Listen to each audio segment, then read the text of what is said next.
So, ladies and gentlemen, we start another live session, and since we have to be flexible because in Phoenix they are not yet ready, so we recommend to start from Frankfurt.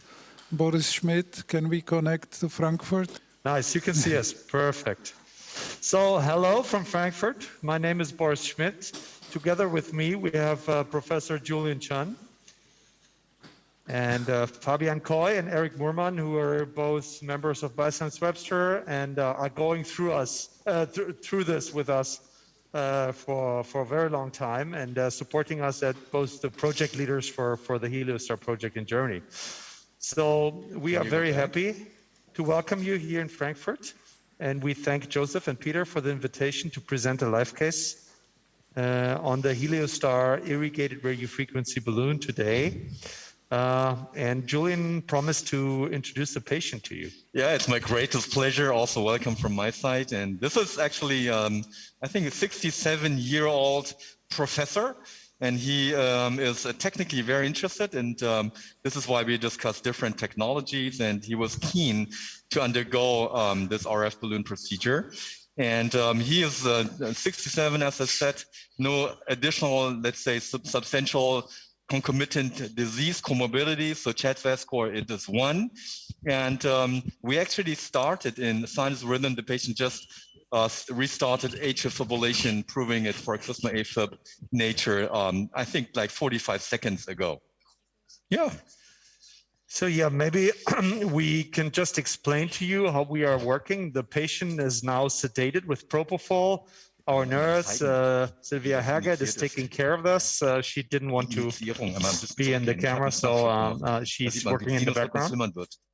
And as you may see in the groin, I don't know if you can see it, we have 2 venous sheaths, one for the coronary sinus catheter for pacing and mapping, and one transeptal.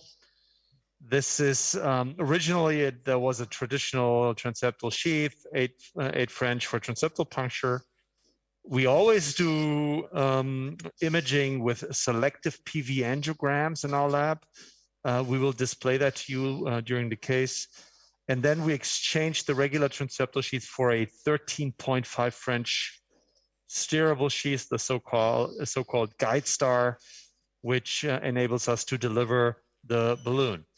As you can see on the 3D map below, Julian acquired a nice 3D map using a lasso nav, a regular lasso nav catheter. You see a voltage map here with the magenta is a healthy tissue, and then 4 separate pulmonary veins from the PA view.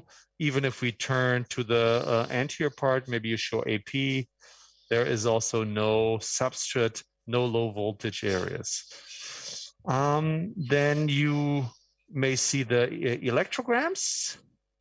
You see the patient is in atrial fibrillation, as Julian mentioned.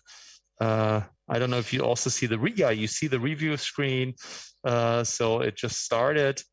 And when the Heliostar catheter was already introduced into the patient, and you see the first atrial electrogram is on the Heliostar electrogram, so maybe it started from the left-sided. Yeah, it's probably PVs. From the antrim region, right? Yeah.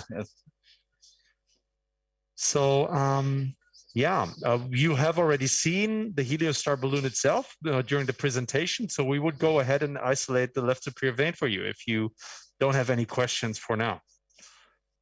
So we inflate, I would say. Okay. So 15 minutes. So let's go for the left side veins and don't talk too much. Let's do something. So the inflation was just started. The balloon is inflated with 35 cc per minute. I'm pushing it with my sheath towards the left superior PV, as you can see. You can also see it in the 3D map. Let's do a PV occlusion angiogram. We like that to confirm the position. You see a nice occlusion of the left superior PV. We have to identify the posterior electrodes, which are number 4, 5, and 6, facing the esophagus. We don't want esophageal heating. We see some PV spikes in the lasso star, which is the purple. And then we also have electrograms in the white leads. Those are the electrograms from the surface electrodes of the balloon. I'm very happy with my position. The local impedance values are between 80 and 116. That is also good. So we can start deploying energy now. Let's take a look. There's some noise on the heliostar electrograms. We see the PV spike in the purple. Let's see what happens.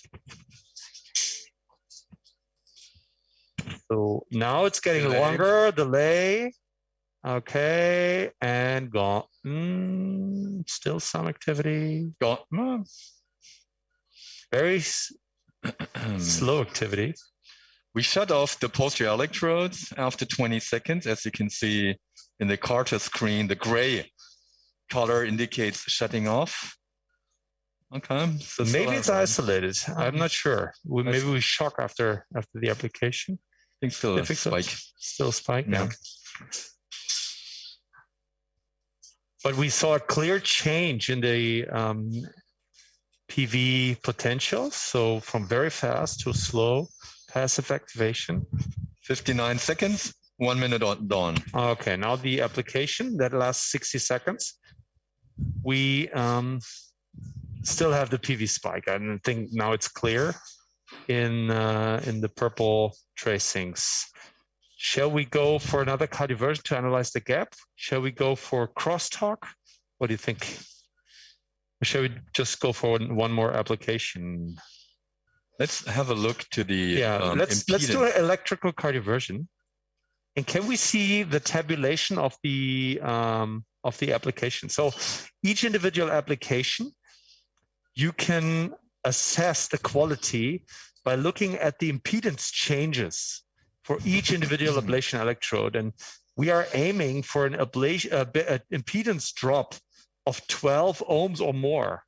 And as you can see from the last column in the table, we didn't reach that for several electrodes. So the application was not ideal. Anterior inferior. And in more detail, I think, as Julian said, the anterior and anterior inferior electrodes weren't ideal. So maybe we do a segmental ablation at the anterior part of the supravein. So let's inflate again. With this balloon, you can not only do a full circular ablation, but you can also do segmental ablation. So you can choose the electrodes from which you want to ablate. And that's what we are doing now. Going for a more anterior ablation. Now we're a little deeper, right? Yeah, I'm coming back a little bit. Yeah. Here. Let's pull here. This is good. Inflatieren wir noch? Ja. 05. It's 06, 05. Can you do some angiogram to see where we are? Okay.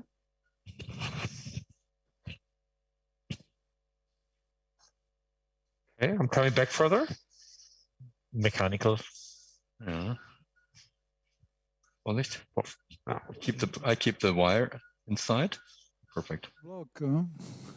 Yeah. We started the inflation process a little too distal, I guess. So we mechanically blocked the PV.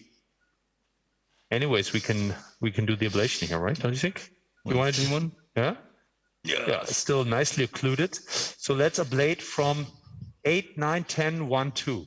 So this is the half circle at the anterior part, and you can start. So unfortunately, we don't see the electrograms now. Nummer 2 auch? It's changed. 1, 2 just changed. 2? Can you activate 2? Or 2? Yeah.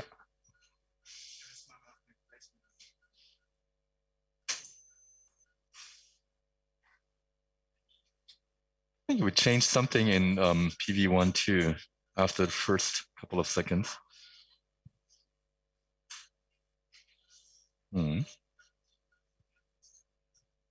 30 seconds. So after this one, I would anyways go for the left inferior to show a nice PV isolation. That's a good idea. And it's not too uncommon that we observe mechanical block with the balloon. So we have at least observed it a couple of times, much more often than typically expected. So now if you look at the carto map again, you see the bar graphs and all the bar graphs that are underlined with red. Now it's gone. And you see the table now. So except for electrode number 2 that we switched on a little 10 or 11 seconds later, we have a nice impedance drop close to 12 or more than 12 ohms. So I'm quite happy with this application. And for the sake of appropriate dosing and also time, we would go for the inferior vein, right? Let's deflate. Yes?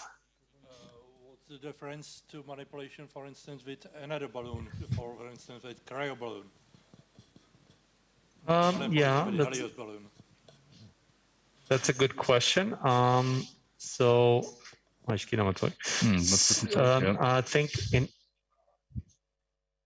the sheath is not working anymore.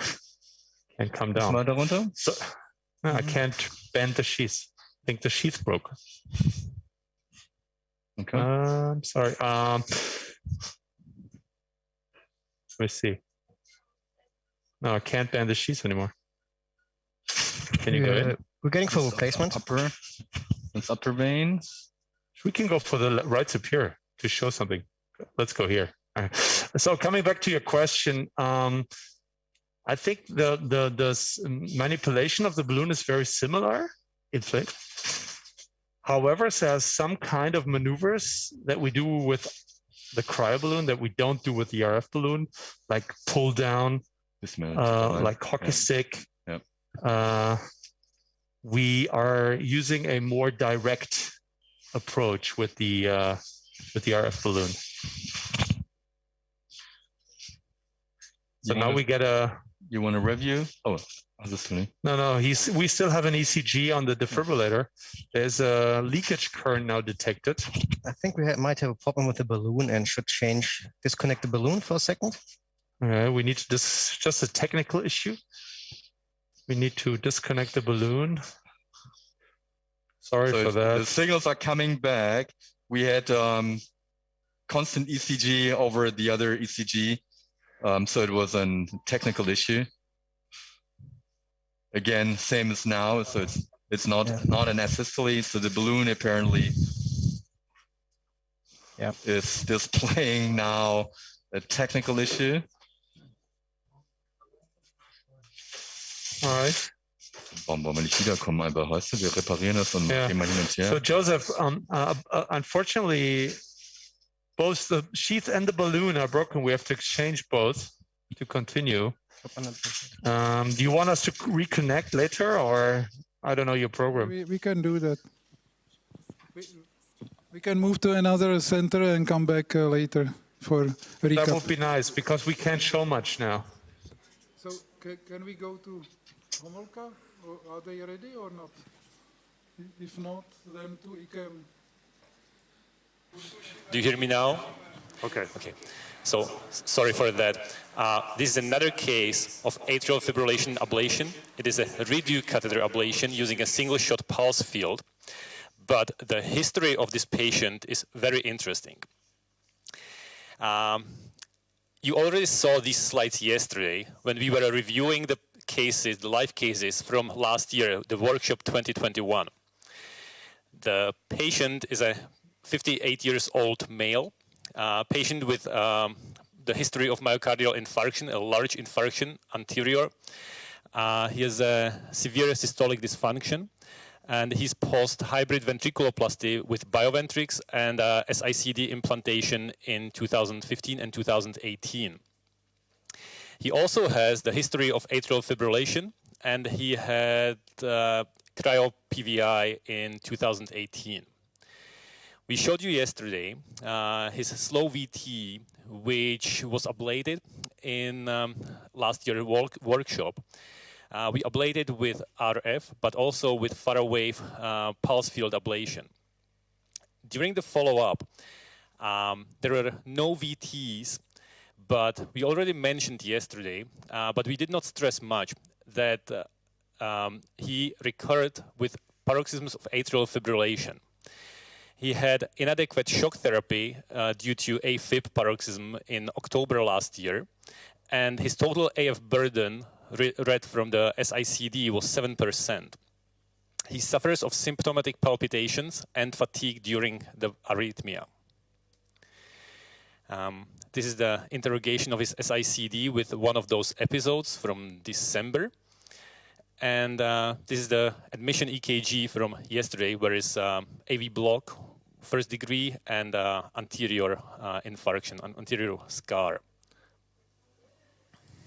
So what we did at the beginning, this procedure, we tried to induce ventricular tachycardia, or VF. If we have on the screen on Pruka, can you show the ventricle testing, what we did? And with 400 milliseconds and doubles, we were able to induce just very fast VT. I hope you can see it. So there wasn't nothing like regular tachycardia. So because also the plan was to repeat ventricular tachycardia ablation. So this is very, very fast. I think 270 beats per minute, so very, very fast. And we wouldn't like to repeat ventricular tachycardia ablation. So can we move on? So what we did then, we did one transeptal puncture, and with pentaray catheter, we created left atrial anatomy. So you can see from posterior view, now we did the voltage map, and if you rotate around the map, it seems to us that all veins are isolated. But maybe there is a small gap on right superior, because we have now the Farapulse catheter inside, integrated together with Carto. And even with pentaray, we saw some small late signals on the anterior ridge of right superior. We can see it on our Pruka. So this is the, can you show right superior? Okay. Super. And also now we have a Farapulse catheter there, and you can see on live Pruka there are real small signals. But we can pace from this, so if you can try to pace now, just to show that there is a capture. Okay, so you can see there is a capture. So this is what we would like to do, is to continue with ablation here, to do re-isolation of this vein, and then maybe continue with posterior wall ablation. If you see on the posterior wall, there is really small like pathway. So this is maybe the possible substrate for some other kind of tachycardia in left atrium. So do you want to add some comment, Peter? Or actually, well, I will. So the reason we are a little bit more aggressive in terms of all this ablation on the atrial fibrillation side is that SICD really is limited by having no intracardiac lead. So actually, I really want to be sure that we can protect this guy when we know that actually his ejection fraction is really compromised. And I mean, the real VT ablation last year was so tough. So actually, I really want to eliminate the potential for false shocks. So I think we will see after the first lesions in the flower position. Please go just for flower position. We will change a bit the strategy. So we really want to get, I mean, the antral and more than ostial applications to really catch this really ostial trigger. So also, can we continue? Yeah. Okay. So let's go for ablation. Mm-hmm. So patient is under general anesthesia. We gave him atropine again as the premedication. In patient is and the catheter paralyzed. Is far away 35 again. So we really, for these big guys, we want to use 35. But actually, it sounds like we are using only 35. It's just not true. Okay, and for a while you can follow the positioning on the fluoro, and we really want to cover this all the, I mean, the carina and the ostial part of the right superior not only osteal. So let's have this application and let's observe if there's something happen on EKG. Let's follow the running Pruka. Okay, let's go. Guys, go.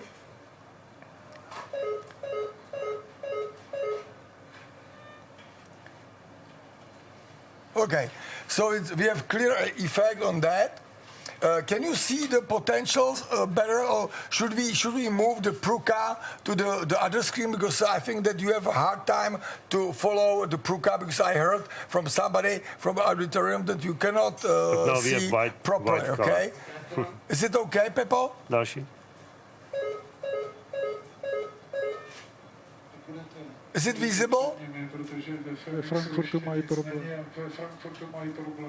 Okay. No, tak musíte být flexibilní. Okay. And then, so Let's go one more application. And actually, Pepo, can you hear me? Actually, Vivek, because we change the patient order. Actually, we exclude the potential transhepatic patient from the program while we did this guy regular way. So actually, Vivek wants to show very shortly one of example of our transhepatic approach done for young congenital heart disease lady. So if we can add the slides to this presentation to just compensate that we are not showing transhepatic approach. Okay, no problem. Can we do that? Okay. Yeah. Thank you. Wait, Thank you. You mean now? You mean now? Actually, about after a couple of minutes, because it's so boring to follow this Farapulse cases. So I think people are overshoot probably. Yeah. So yeah, I recommend. It's not true, because I really want to focus you on another. So. Previously, we showed the integration with CT and fluoro. Now, actually, we can integrate the catheter visualization on the CATO, which actually was visible from ante case, right? So it was the same. So let's continue all the veins, and we will do the posterior wall ablation as well.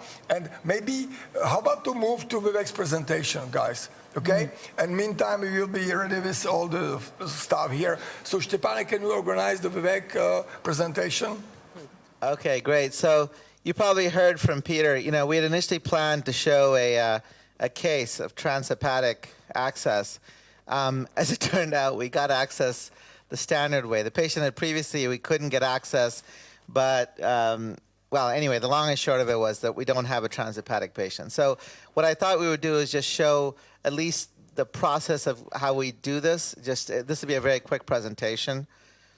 So this is a patient that we treated years ago, actually, many, many years ago.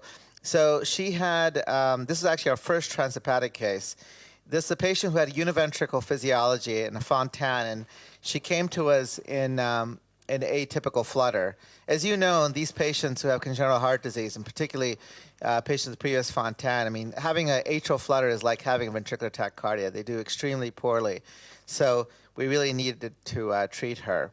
She, again, was 36 years old, born single ventricle, and a persistent left SVC and detransposition of the great vessels. At an early age, she had a palliative subclavian to PA anastomosis. At age 28, she had a Fontan procedure with pulmonary trunk disconnection, left persistent SVC, and azygos connected to the left pulmonary artery.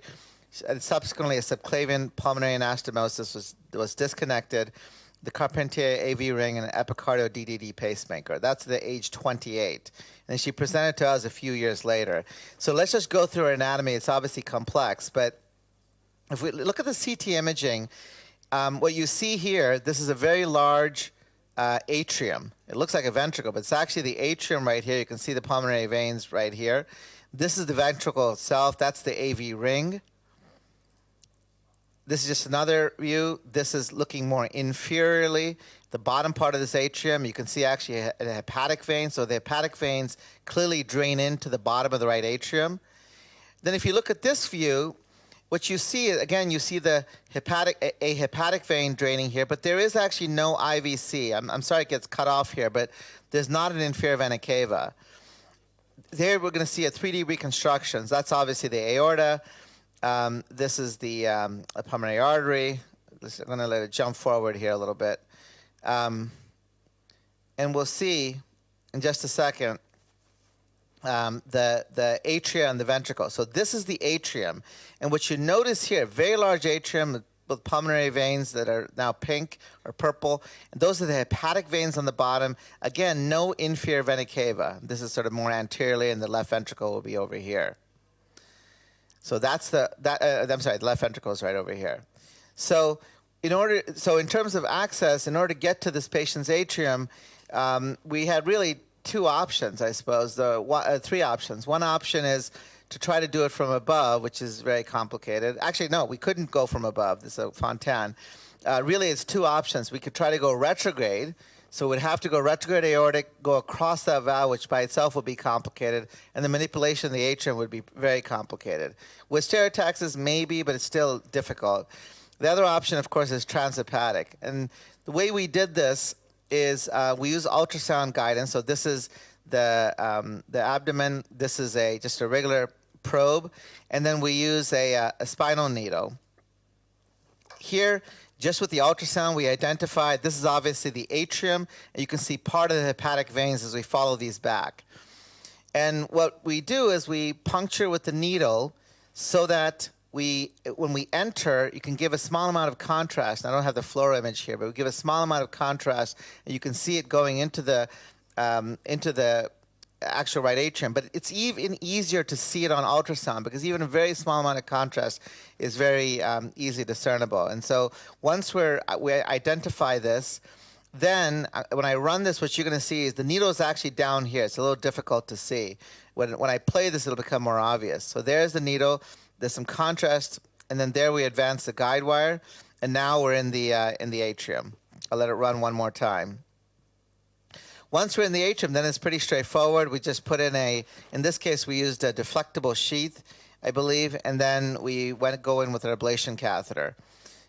Here's what we use. This is the sheath itself that we used. We just rendered this here. And then you can see on this electron-anatomical map, it was actually a relatively simple flutter. It was just a big, sort of, I guess, a typical flutter for a person with fontan. So it was going round and round here, and the isthmus, the constrained region was between where we entered and the valve. So the cavo-valvular isthmus, and this is where we actually did the ablation. We do an entrainment first. We showed that our PPI is in. This is the PPI 337, the tachycardia cyclone that was 318. Then we used the irrigated catheter, and we made a number of ablation lesions, irrigated lesions, and terminated the tachycardia.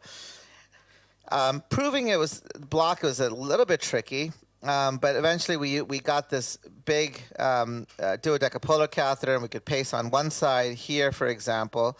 So these electrograms, you pace on one side and we look on the other side. So here we were doing differential pacing. So for example, we pace from this location and look at the time from stim to the other side. Then we pace from this location, time from stim to the other side. And as we want to prove that the differential pacing works. At the very end of the procedure, I guess I don't have the images here, I apologize, but at the very end of the procedure, once we took it out, there are a couple of different options. In this one, we used a cauterization tool that's being used for vein stripping. That's, again, our very first case. Since then, in most of the additional cases, what we've done is we've used the Amplatz or ductal occluder device, which is very simple to deploy, and you just leave it in the tract, and that sort of stops the bleeding. And then we typically do an ultrasound later that day or the next day just to verify the patient's okay. And it works quite well for patients where there's no other, or there's other options are not good. I think this is an excellent option. The manipulation is very simple once you get in, so I think it's a very nice approach. Good. Any Thank questions or comments? Thank you very much. Any questions for Vivek? If Not? Maybe just brief recap from the lab, and we have to move to Frankfurt. Is there anything new in the lab in Homolka? Yeah, Peter? Yes. So we, in the meantime, Vivek's great talk. So in the meantime, we don't touch it, okay? So we apply all the flower application, like 2 per each side. We apply the posterior wall. You can see on the carto, please tilt up, down, rotate. Guys, show it. Okay, so we have really 2 lines of application, a little bit on the roof. We really want to cover the full posterior wall, and actually we apply even closer to the veins. So right now we can switch to Frankfurt, and please come back, because we really want to map again with the pentagraph to give you image, give you some example if we are really isolated and what we change. Okay? Okay, let's move to Frankfurt, please. Hi, welcome back in Frankfurt. So we exchanged sheaths and a balloon, and as you can see from the X-ray, we're now sitting at the left inferior. Maybe inject some dye, Julian. Can you do that? Look here. So it's nicely occluded the left inferior vein. We see the nice electrons, and I would start the application. You see the PV spike and the lasso star non-nav up there. We started the application, and there's some delay of the spike. Gone. And now it's gone. It's gone. Yep. After, I don't know, 11, 12 seconds, we have isolation of the vein. We see some bradycardia, which is a vagal effect. The esophageal temperature is 39. So switch off number 3, please. Yep. 39. 39. So we can shut off additional electrodes if we feel that the esophagus temperature is rising, and now it's stable at 39 degrees, which is okay. Patient started back in AF. And yeah, we're waiting for 10 more seconds to finish the application. Können Sie nochmal das Moment der Isolation zeigen? Okay, that's the application. Patient, the vein remains isolated.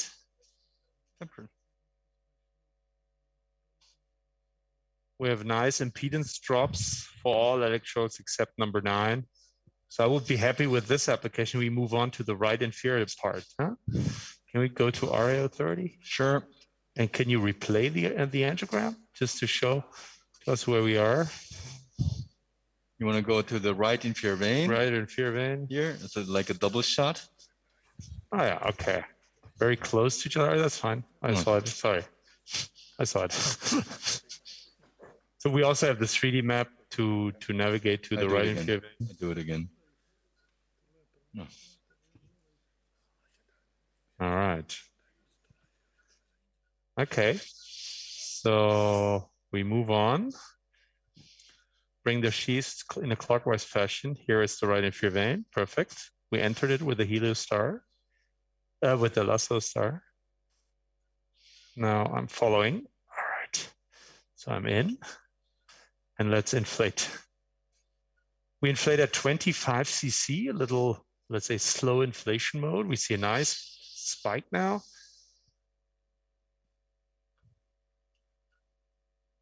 And we can pace from the CS catheter, which I put into the SVC. Yeah. Pacing. Okay, we have nice phrenic capture. Okay, you stop pacing. No, I lost it. Okay, yeah, you see the capture in the X-ray. Perfect. Pace 5-6 from the balloon. Yeah. And we can also use the balloon to pace the phrenic nerve. The anterior electrodes is 5-6. So now Fabian is pacing from 5-6, the anterior electrode pair of the balloon, but we do not have capture. So that is good. Okay, so the posterior electrodes, I would select 1 and 10, correct? That's fine. Let's inject some contrast. It looks good. Looks pretty good. It looks very good. So we can ablate. Let's start ablation. Pace the CS, yes. Yeah, pace, yes. Okay, capture. Okay, go. And go. And go.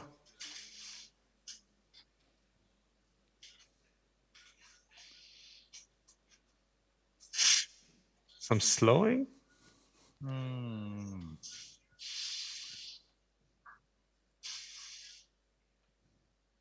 20 seconds. Now it's slowing. Now it slows down. Slowing, yeah. 5, 6 ist es irgendwie. Kannst du ein bisschen nach vorne drehen, vorne unten?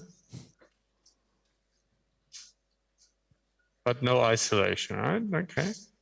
40 seconds.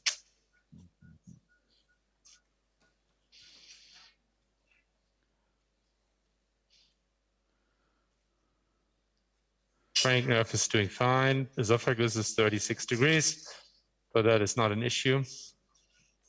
But we have not isolated the vein, so we need to Stop pace a moment. check again where we need to go.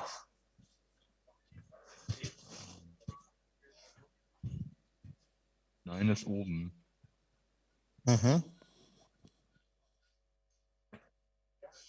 All right, let's check LAO to see the orientation, or yeah, it's well in line with. Okay, that's a good. Let's do it again like this, huh?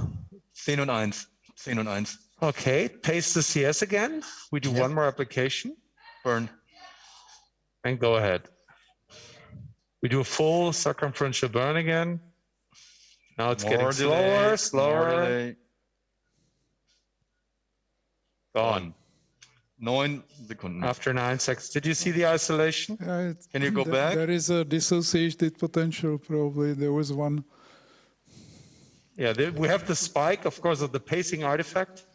And there was but there was one after isolation, I think, looked. Yeah, there's going to be one more. Go ahead. But now maybe we can switch back to the current electrograms, real time. Can Sie auch mal real time gehen, Herr Koll? Yes, real time. They can see real time, and it's a dissociated potential, as Joseph was saying. Yeah. So the first application probably was too much curve on the sheaths, and I didn't get the cranial. And you also you compensated a little by, I think, counter or clockwise rotation. You have a straight alignment, right? Yeah, yeah. Good, okay, so now let's go to the superior vein. I think we would like to move to another lab if you don't mind, and we can come back just for a brief recap at the end of the procedure. I think it was instructive for people to see how it works and how it you can eliminate signals very quickly. So, okay. IKEM. Perfect. So I'm here with Janka, which is our EP specialist here with me. Thank you. And we together are about to show you the case of atrial paroxysmal AF ablation using the high power short duration, not the very hard power. It will be the other room with the 90 watts. We will use 50 watts. And first, let me introduce the patient. So we have a paroxysmal atrial fibrillation patient, quite young. Can we switch to the next slide, which give you a patient vignette? She has, it's a lady, she has no significant comorbidities. She has a history of palpitations since 2019, and the only thing that was documented was a paroxysm of atrial fibrillation with spontaneous termination. And I will show you ECG later on. The echo is pretty normal. Ejection fraction is also normal. She is on propafenone. She still has palpitations and beta blockers because of CHA2DS2-VAX 0 or 1 if you want to with the gender and the sex. And this is the ECG taken during the palpitations, I believe. It shows atrial fibrillation. And the patient obviously came in the sinus rhythm, which is shown here. So if you have a very young patient with atrial fibrillation in the age of 40, it can mean different things. It can be there may be some other arrhythmia triggering this, like a concealed accessory pathway. We search for this as nothing inducible. We induce only atrial fibrillation by rapid pacing, which is spontaneously terminated. There can be also, we have some data now showing that this very early onset of atrial fibrillation, especially maybe in women, may show some underlying heart disease that is somehow not evident yet and may be progressing to some other We had patients that had an Afib ablation and 5 years later presented with dilated cardiomyopathy and was diagnosed for example, TITIN mutation or some other stuff. So this is something we should watch for, but so far there's no family history, no other disease. So far we're using, as a procedure setup, we're using general anesthesia because it's more convenient for the patient for these live cases, and it also makes the 3D mapping system which more stable. And we will be using the diamond tap catheter. This is what we believe the catheter that is actually really enabled for delivering high power short duration like the Q-dot, because it has a multiple thermistors. It can really kind of modify the power output based on at least some temperature feedback, because you cool down the catheter tip, you don't have as good catheter feedback as you would have in the tissue, but still, because you have multiple thermistors, you have some feedback, and if you lower your temperature target or the limit, you actually can avoid overheating. And so the setup for this procedure is 50 watts as standard, but we will be temperature control 50 watts. It's not power control, it's a temperature control. What it means is that once the temperature reaches certain threshold, which is 60, 55, or 50 degrees, the power will go down. And we can show that during nicely, hopefully, the demonstration. And this is something that we use when we use non-irrigated ablation. Once we started like 15 years ago using irrigated tip, we switched to the power control. This is coming back to the roots. Obviously, the technology may be replaced later on with the electroporation, but this is maybe not available to everybody, so diamond tip is fully available to everybody. So this is how is the catheter.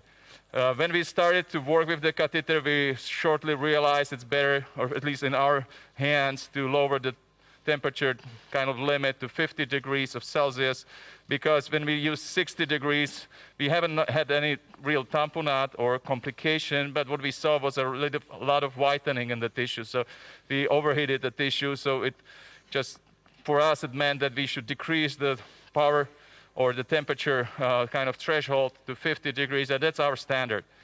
And obviously, this is no contact force catheter because it has this temperature feedback. But at the end of the day, the temperature or the heat is creating the lesion. So if you heating up the tissue, you don't have to have a contact force. You have to have some degree of contact. But if you have excessive contact, you will have a high temperature, and then it downregulates the power, which is working. So it's at least some contact is required. But the rest, you don't have to care whether it's 5 grams or 20 grams, and at least it works pretty nicely in the clinical practice. Compared to the other technologies, like with the very high power short duration, with 90 watts, I believe there is a very difficult to control what's too much and too little, because it's 4 seconds, 3 seconds. With this one, you have a still control that you can do it, anteriorly more, like 4 seconds more, posteriorly 4 seconds less, or you have a control and you can dose the heat or the power. So I like it more than this very rapid, because 3 seconds it's too fast and it's not that intuitive. And it's much better than we used to have a 30 watts, 30 seconds. That was very long, but this better it takes 4 seconds or 10 seconds. It's not such a big deal. The 30 seconds is really long to do, which was the conventional. So this is the rationale for use this. And we already done, for the sake of the procedure, the right-sided veins. So maybe we can see the Navic screen. Can you zoom out? So this, because there will be many cases, and I believe, and we will save, we didn't touch the left vein so far. So this will be the right veins. We did the map using the magnetic sensor-enabled lasso, and you see the circles around the right-sided veins, and hopefully I can demonstrate also the online ablation or isolation of the left-sided veins. So just to explain my map, the white points there are done using intracardiac echo. So I go with the ablation catheter around the ostia of the pulmonary vein, and I really like to correlate the position of the catheter with the real real-time imaging, which is the eyes. And then if I feel it's the real good spot for ablation or for anatomical kind of ostia or antra of the pulmonary veins, I did the white point. So I have a lot of white points in the ostia, and we use this to somehow sculpture the left atrium. Obviously, if you use CT integration, you can omit that, but we generally don't use CT. So this is our way how to very simply. It's good for practice because you know where to get where. You can try that, and also it's I believe makes them up quite precise because you can shave some additional geometry that is not necessary there. So this is it, and we are about to start. So just on intracardiac echo, I'm quite nice position on the anterior ridge of the left veins. I have a sharp signal. So if I work with this technology, I don't have a contact force, but generally you don't need that because either you have the echo or you just look at the signal. If the signal is sharp, you are at least in very good kind of proximity, or at least you're touching. From Lasso? Can we see signals from Lasso from left veins because you have parked it in right veins and you are ablating now left? Yes, because I like it to see better. So I can show you that there are still signals in the left veins. But for the ablation, I will remove because it's a tiny atrium and I have some interference. For a manipulation, it was better. At least for this initial part of the ridge, I like to remove the Lasso. So you can see there are signals. They are not delayed. I haven't touched the left veins yet. But I will go out now because I really like it out of the way, and I will come back and show later on when I will be doing the posterior wall. I will park the Lasso, but for the anterior one, I like to kind of have it outside because it doesn't interfere with my manipulation. And so we are ready to deploy, and we will go in the kind of fast manner, so hopefully you see the sharp potential.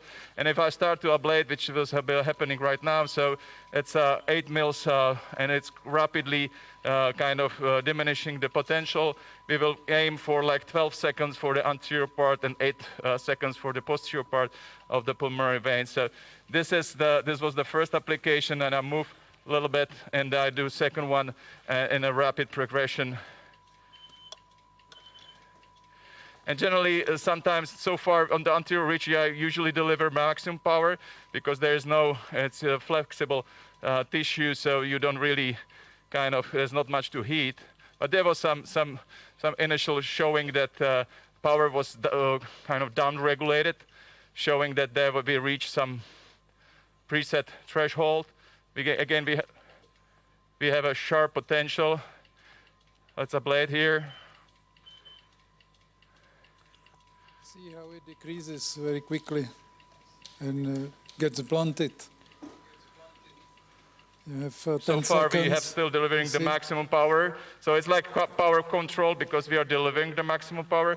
But when we go to the posterior wall, we will immediately be limited by the power, and I consider this much safer than just using the non-kind of approved catheters for 70 watts, for example, because you have you might not be limited because those sensors are not kind of adequate to really detect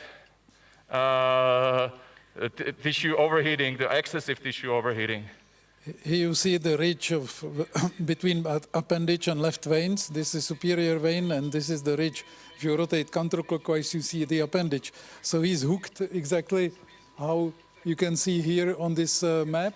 But this is virtual reality, this is reality. So you can check how far you are in the vein, you can check if you are in good contact, and you can see also from another projection, where it's coming now to carina between superior and inferior vein, so it corresponds to this picture. So this is the way how we do in general ablation.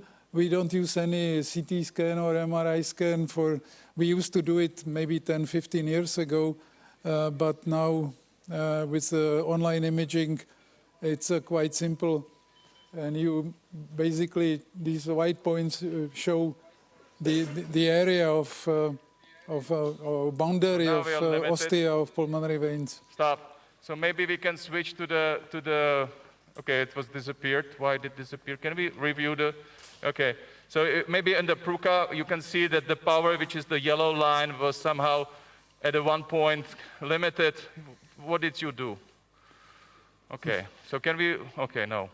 So maybe we can do another, just want to show you that it's not just delivering blindly 50 watts, but it's a...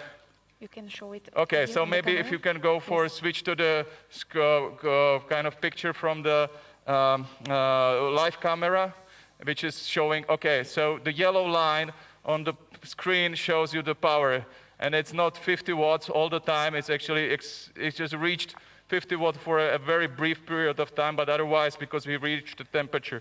So I consider that this is very kind of safe. In terms of safety, you do not do excessive heating.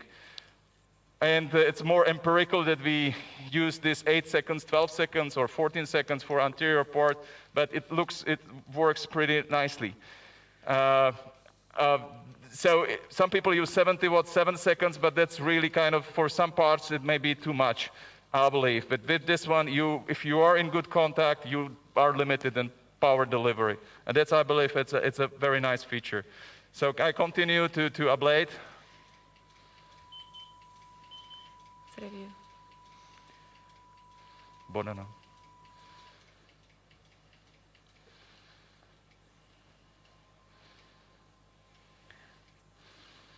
Okay, can we see once the so live we camera? Also look at during this. Can we see this live camera applications? We also look at the impedance drop. Generally, because we have usually impedance around 100, we look for impedance drop above 15%, which is like 15 ohms, which is the normal, and we usually stop when we have more than 15. But the other one, just to pay attention for every -10. There's a double potential. And you have temperature reaching the preset value, and also power is going up. So it's controlling temperature. Or depending on temperature, you still have to go around the pulmonary veins in a kind of very meticulous way. Can we see running screens? Why we watch all the time now? Still screen, okay. Můžeme to přepnout.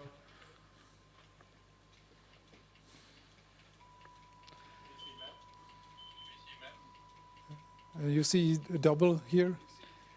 You know, it's really changing very rapidly. Oh, it's slipped. So I'm not happy with this part.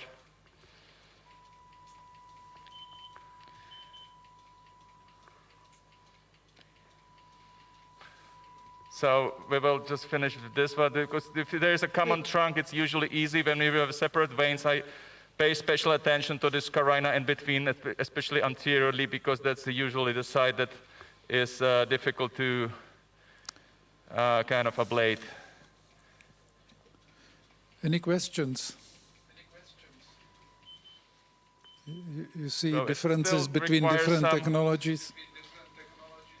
So this is high power, short duration, but 50 watts. It's not that high power. At least it is compared to the standards, but not compared to what we're using in other systems. Well, maybe we can go now to the other room, and we can come back before you finish the circle, okay? Because they are waiting already for a long time, and I mixed up the rooms. So can we switch to second room in IKEM? Side? It's number 3. Yeah. Okay, greetings from the EP lab number 3. We are here with Professor Scherr, and we will show you the case of AF ablation using very high power and short duration. Can we see the slide? Next slide, please. This is our patient. This is a 65-year-old male patient with arterial hypertension, dyslipidemia, and BMI of 30. So this is a typical Czech patient with Afib. He has a paroxysmal atrial fibrillation since 2018, and he had only one electrical cardioversion in the past, and but he has a paroxysmal episodes of the Afib on propofenon. The last episode was a week ago. He has a normal ejection fraction. Echo was unremarkable. He has just a slight dilatation of the left atrium. And then the next slide. Here is ECG on the admission. He is now in sinus rhythm, obviously. And so far we created a LA map using a pentarray, and maybe Professor Scherr will tell you more. I hope you can hear me. Please interrupt me at any time if you have questions or transmission is bad. Hi everybody. My name is Daniel Scherr, and I'm here together with the man I want next to me with any ablation with Prerecorded and the team from IKEM. We are. It's a lot of firsts in this case. I think I heard it's the first 90 watts case at IKEM, the first very high power short duration case here, and it's also for me the first case I ever do with ice, and I already like it a lot. So this is, as Prerecorded explained, a patient with paroxysmal atrial fibrillation, and we started out. Maybe you can zoom out. Maybe you, Peter, you can zoom out and show the PA view. We started with, go and zoom out a little bit. You can zoom out. Yes. So we started with a map of the left atrium, and we knew and we saw that the patient has a left common os.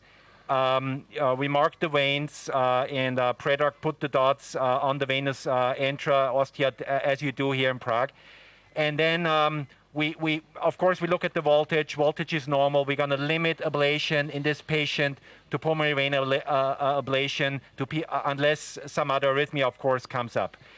After having done the map, we started ablation on the left side, and maybe you can zoom in a little bit on the right. So this is 90 watts, 4 seconds, and for these applications, what you want on the posterior wall is an interlesion distance of 6 millimeters.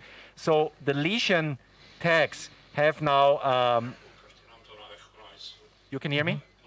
Yes.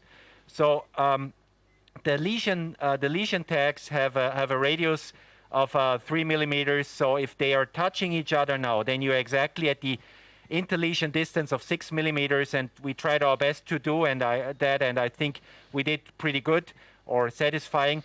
In terms of the contact force, as per company recommendation, we try to stay between 5 and 25 grams. I personally try to stay around 10 to 15 grams, so in the middle of that range. That is currently the standard how you should do the 90 watts. And then Peter, if you maybe turn the map a little bit, as you come anteriorly, you see now a lot more dots. And this has to do with the fact that anteriorly, regardless if it's a common os or if it's two left pulmonary veins, we want to switch to an interlesion distance at 4 millimeters. Of course, only the Power Plus trial or trials to come will show if this is a satisfying interlesion distance to also give transmural and permanent lesions on the anterior wall, but this is what we currently try. So what we do, and Peter, are you already at the lesion tag size of 2 millimeters? Yes. So now the balls have a diameter of 4 millimeters, and again, starting from this very lower point, where you see now the gap, because of course it's decreased to 4 millimeters. With 6 millimeters there was contact. Up the ridge, we tried to stay in contact and to stay with an interlesion distance of 4 millimeters. Now I will say one more thing. This is of course a patient with a common os. Typically in a patient with a left superior and the left inferior pulmonary vein, what we will try to do is not to make a kind of straight circle, but to make a peanut shape. If I hope I explain sufficiently what I mean, to go just a little tiny bit to go into the carina, just a little bit to have a peanut shape, because this has shown to produce a higher first pass isolation rate. Anyway, we went up there. Maybe you can flip it a little bit. So going up. Yes. So and here on the superior ridge, and maybe now we can go to the signals, Marie. Who is at the Pruka, and you can show. Take your time, and we see the signals before. Review screen. Yes, okay. and maybe you can direct us through the signals at the pentarray, and then to the site where we isolated, and I think we made a snapshot on the isolation side. Yes, if you could maybe decrease the speed to 100. So yes, stop here. Maybe that's very nice. So you see the remnant of the pulmonary vein signal here on. I hope you see it also in terms of the color coding in the audience now, with the colors we use here. So on penta 3/4, you still see the and also 1/2, you see the last remnants of the signal with the first 2 beats. We pace at the coronary sinus because the patient became a bit bradycardic, and then with the last beat, of course, you see. At least you see entrance block, and I hope we confirmed it already. It's pulmonary vein isolation. Now, what I will say is, if you look at this picture, you see where we started. You see where we started the ablation, and it took 2 beats and almost the full 4 seconds for the signal to go away. And again, I can just underscore the point that Hiroshi made before. There is direct resistive heating leading to some tissue thermal injury, but of course, also with the 90 watts, it's to a large degree thermal latency and then conductive heating that hopefully leads to permanent lesions. Now, as we have, yes, now we can unzoom, I think. Now we can unzoom the CARTO, yes. And then, anything you think, Prerecorded, we missed on the left side that we should say?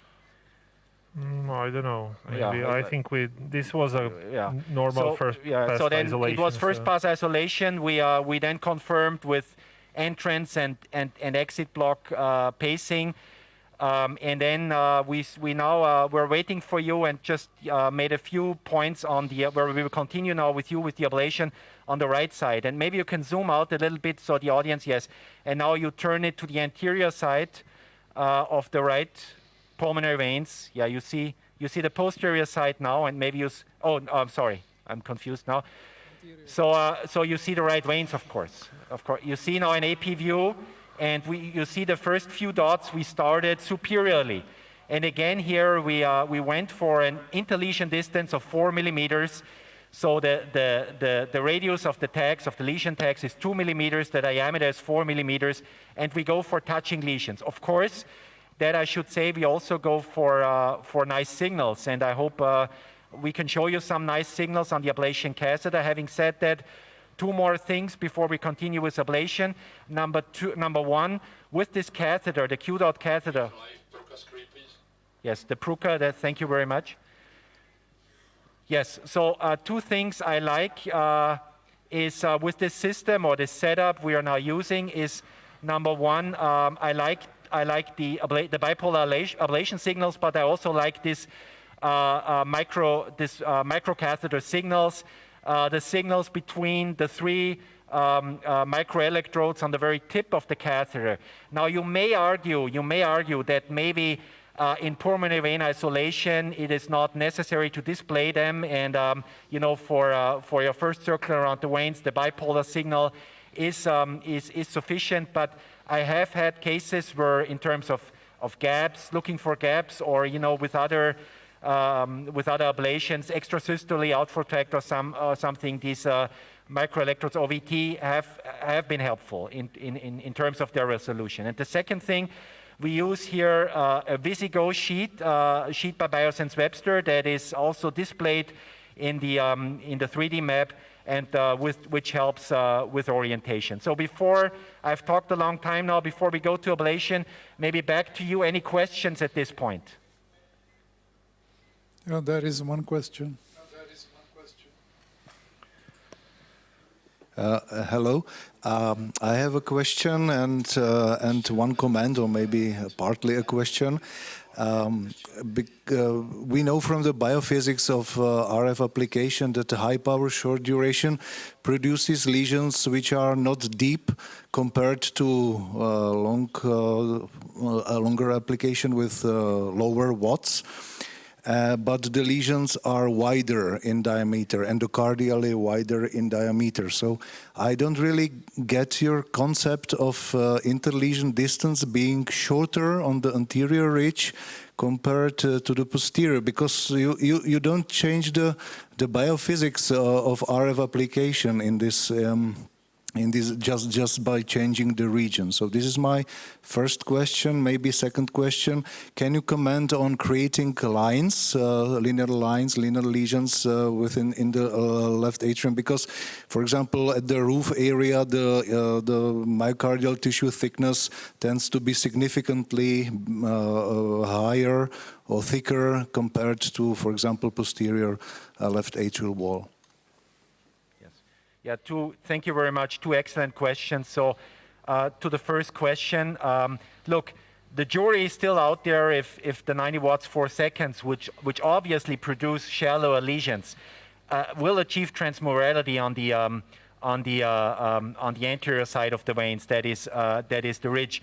The concept behind the shorter inner lesion distance is that that with your lesion number 1, you have created your first shallow, nice lesion, and then with the second lesion being more adjacent to the first lesion, and with the overlapping concept, you hope to get a bit more of transmurality and deepness, I should say. That's a concept. That's definitely a concept that has led to the clinical observation of higher first pass isolation rate, but that definitely has to be proven in a randomized trial. But also I agree with you. You can't change the physics. You can't change the physics, and the 90 watts 4 seconds is, of course, again, like any ablation modality, a trade-off between safety and efficacy. Now to the second question, to the lines.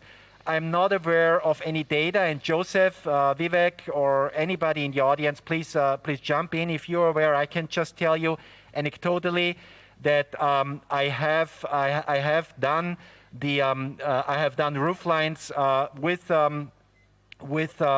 90 watts 4 seconds, and this is just personal communication. This is totally unscientific, but it did prove to be effective in the majority of patients. What I would not try, and what I have no experience on, and also I think at this stage would not advise, is ablating the mitral annulus.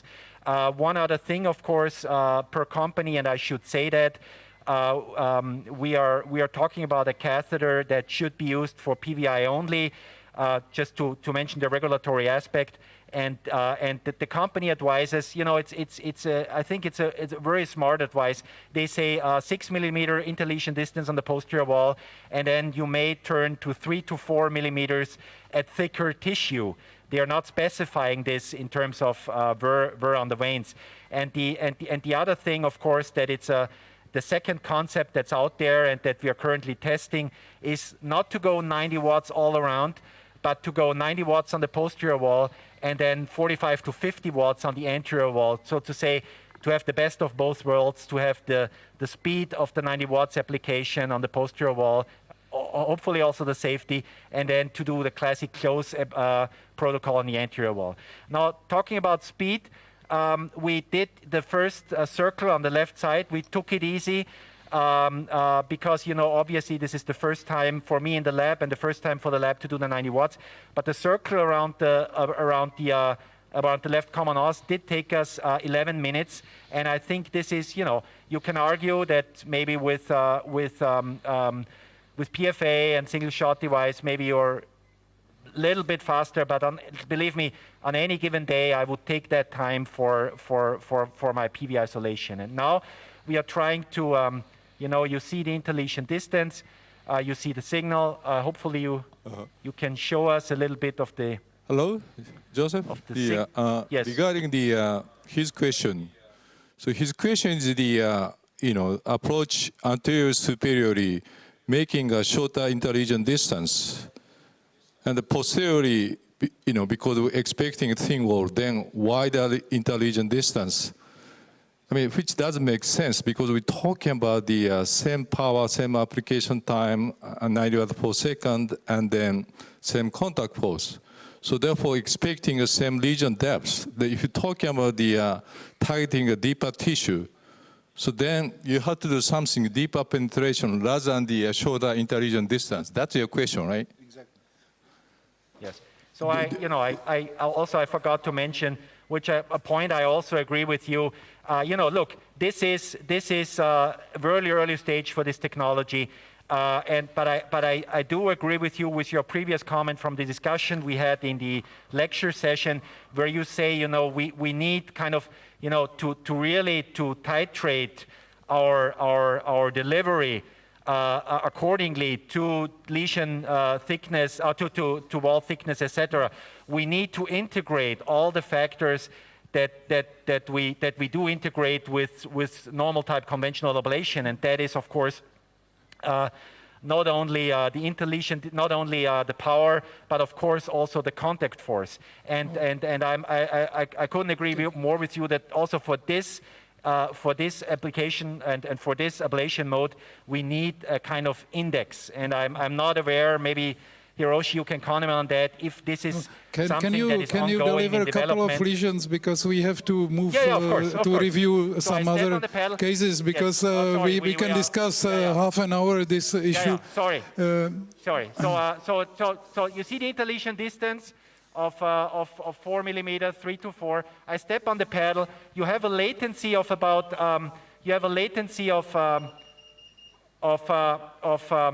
1 second before the maybe you turn the carto a little bit. Turn it. You have a latency of 1 second when you hit the pedal before the energy is delivered, and then of course with the Q-dot catheter you see this bullseye. And you see kind of from the tip of the catheter where it's delivered. I have 12-15 grams. I go a little bit inside towards the carina and I deliver again. Yes. It's 4 seconds, and then maybe you visualize the lesion, the ball. Yes. So there is a little gap. I will put one more in between here. Can you measure the distance between the last 2 points? Yeah, it's 4.7. Yeah. So maybe give me the live distance. Yes. Thank you very much. So I give one more point here. Well, I am generally looking at the signals from microelectrodes. There is not much change, so I'm a bit surprised because you could see with diamond it was disappearing within a few seconds, and here, even though it's a smaller electrode, because it's a smaller than in diamond, there is a ring electrode 1 millimeter wide. You still see the signals, like near field signals. So how you can explain me this? Yeah, sorry for the high pressure. Actually, wait a second, trying to get a put position. So this is a bit high in terms of the pressure. You see, these are microelectrodes, and this is signal from the distal. Yeah.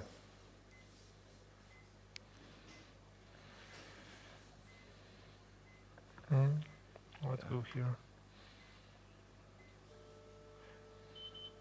Oh, it's a bit high, the pressure. Yeah.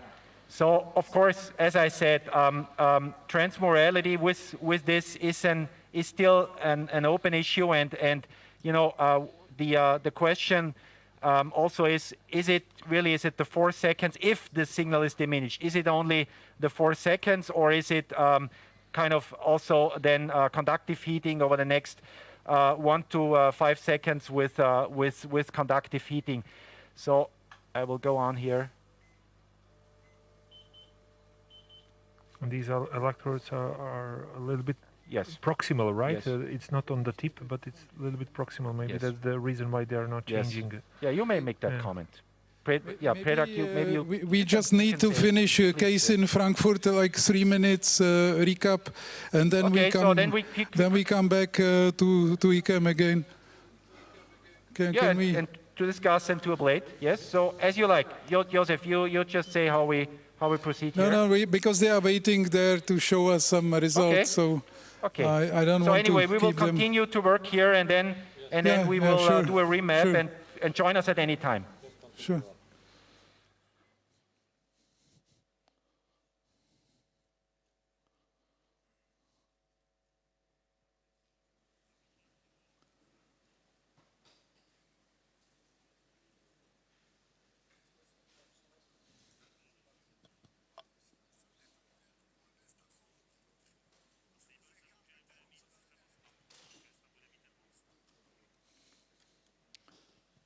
So are we connected to Frankfurt?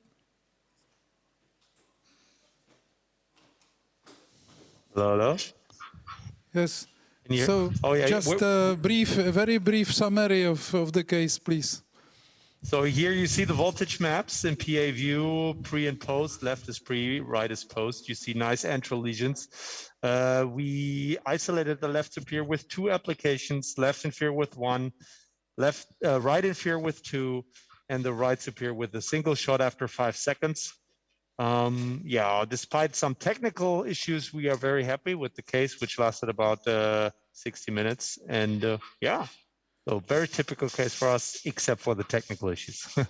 There was one question from the chat that esophagus is usually closer to our right lower pulmonary vein than left. Is that correct? Or is there temperature rise with left vein ablation? How do you how often do you use, or how often do you see esophageal temperature rise? Sorry, I cannot see it properly. Oh, the temperature rise? Yeah, can you answer that? How often you see temperature rise when you use this technology, and whether it's more often in the right side or left side? Oh, so for this particular case, we only saw a temperature rise at the left inferior PV because the esophagus was trended to be more on the left. But you can, in other cases, we also saw temperature rises for the right side. But I think it's very well manageable with the selection of the electrodes and automatic shut off after 20 seconds. And then in addition, you can manually select and deselect electrodes. So this really helps to avoid excessive overshoot. And so far, the endoscopic data are very favorable without without ulcerations, without fistula. So just some minor superficial lesions that we saw in a subset of patients. Well, great. Thank you very much for demonstration of the case. It was really nice and amazing. And thanks for discussion, and thank you for being with us. Thank you for having us, and have a good meeting. Bye-bye, Joseph. Bye-bye. Bye-bye, guys. Bye-bye. Thanks. Can we go to IKEM now, to just to Peter Peichl to refresh, and then we go to Homolka. Case, this is Peter Peichl again. And just to wrap up, so what you see on the NAVIC screen, unfortunately, you didn't let us to finish the circle, which we did, and there was a kind of first bite isolation, although we had to, at some points at the very top where the black point is, because there was a kind of on and off kind of conduction. So that was the part, but otherwise this is a remap, a voltage map after the PVI. You can see that there is nothing inside the veins. I can also visit it with the lasso, but we did it several times. And generally it's a healthy, so it seems to be like a true paroxysmal AF. I would just note that our size of the lesions is 4, generally meaning I try to really still connect all these 4 millimeter balls together, so have the interlesion around 4 or 5. There are some small gaps in between, but there's those on the posterior wall which I permit to have, but I have like to have a dense kind of, these 4 millimeter balls around the pulmonary veins to really, you have to really visit all these sites. So once you know how to handle the catheter, it can be done, but otherwise it's excessive. So generally, in terms of the esophageal protection in this kind of procedures, we try to limit when we're close to the esophagus to 4, 6, 8 seconds or 6 seconds. Anteriorly, you can go 12, 14, even longer. With this temperature kind of limit, it's probably safe for the tissue overheating. The esophagus, we don't measure temperature in the esophagus. We feel it's just if you do it shortly and you just let the tissue cool down. Some people wait between the lesions. I believe that's also a wise choice. But I mean, with this 6 seconds, it's probably still safe. So this is the case. Any questions, any comments to what we've done? We can show you the isolation of pulmonary vein, maybe in the review screen, which you see is on the left. Hopefully, so this was the isolation when we achieved it. Just a few minutes after you left for the other room. But it's a the case can be done pretty quickly without general anesthesia if you are skillful with the catheter. Obviously, the newer technology, the single-shot devices might take over. With this catheter, also you can do flutter line, which is also quite nice because it goes quite 50 watts. It just creates a very nice.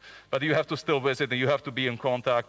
It's the point-by-point technique. That's no doubt. And no newer single-shot devices are much stronger and maybe even safer with pulse field. Any questions? Any comments? Questions? Comments?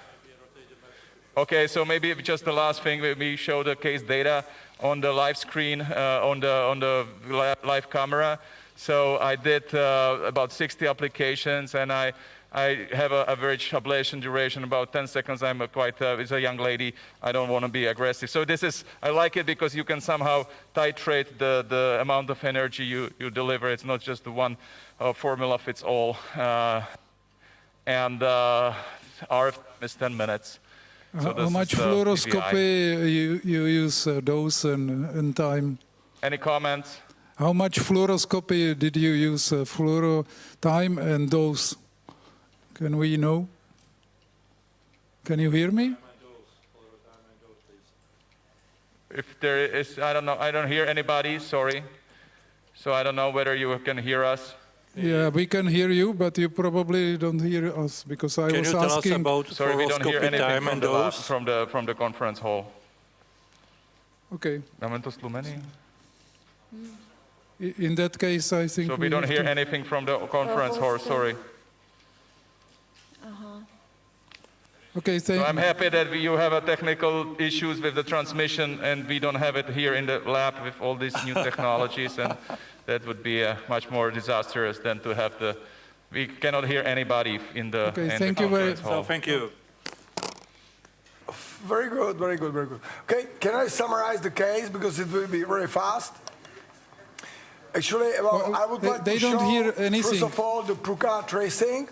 So on the right side on the screen, the Pruka screen, there's like tracing from the pentanav catheter in the junction of like a right superior pulmonary vein.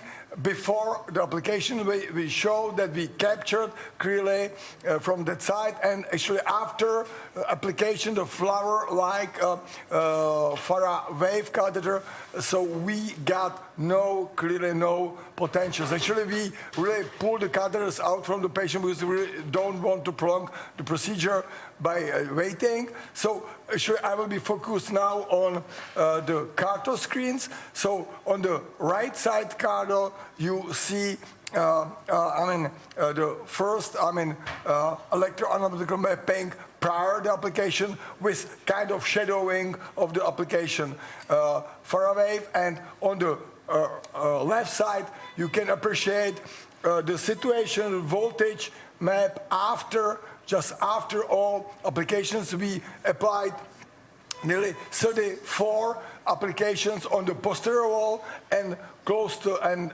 on the PVs, and this is the result. We paced even from the box, and we have no capture. We pace from the right. Yes, you can see that from the anterior part where we have tags, where was the tracings. You can see how we change the voltages. So actually there was clearly no potentials and no zero capture.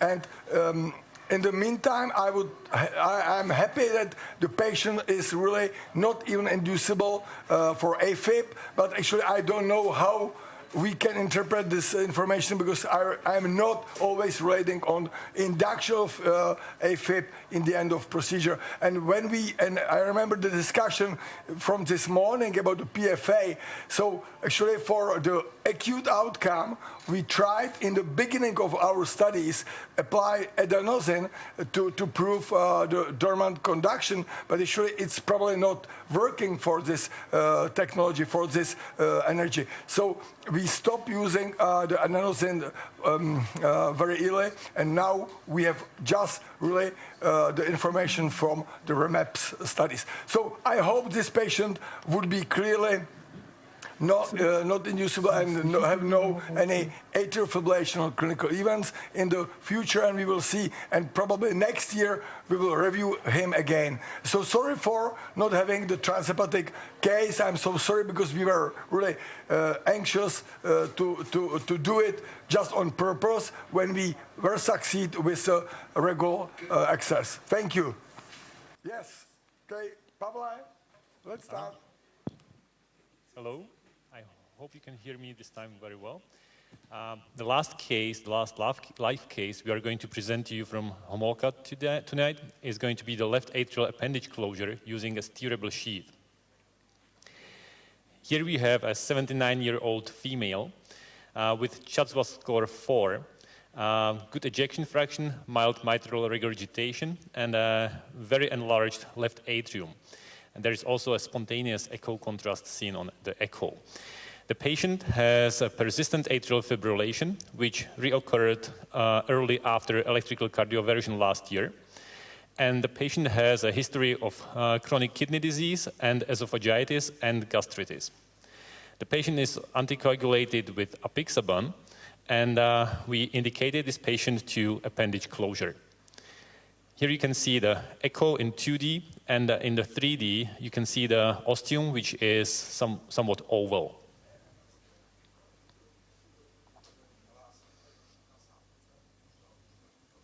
I'm a little worried that the 25 may be too big. You know. Okay, we're on live. Hi, how are you? So, we're going to do a... Show what you want to show. How much time? How much time do we have? Well, I think maybe now 10 minutes, and then we'll see. Okay. Okay. Okay, then we didn't realize we had limits. Sorry about that. Let's just do this quickly. Okay, So we can come back after a while, after a few minutes later, then we need to recap something else. No, it's fine. We'll just do it. Go ahead. So we're going to do a transeptal puncture first, as you know. Okay, Take it out. Let's take it out. Okay. So we have ice. Can you guys see ice? Probably. You can see fluoro, hopefully. Hold on 1 second. Let me just put this. Okay, so when we do the puncture, we like to do a relatively low puncture. So let's see where we are. That's 2. Let's go a little bit more over here. Okay, show me. I'm more anterior. No, hold on. Okay, so let's go a little lower. No. There. Hold on. Okay, Right there's the thing. We'll puncture here. We're inside. Okay, we're going to put the, we're going to put the, that was just a regular SL1 wire. The main thing we wanted to show this time was we're going to use a deflectable sheath in order to do the implantation. Peter. So just give us 1 second, and then we'll show you the, we'll show you everything. With the amulet, the deflectable sheath is a one-size-fits-all. So basically, there'll be one size that we'll use.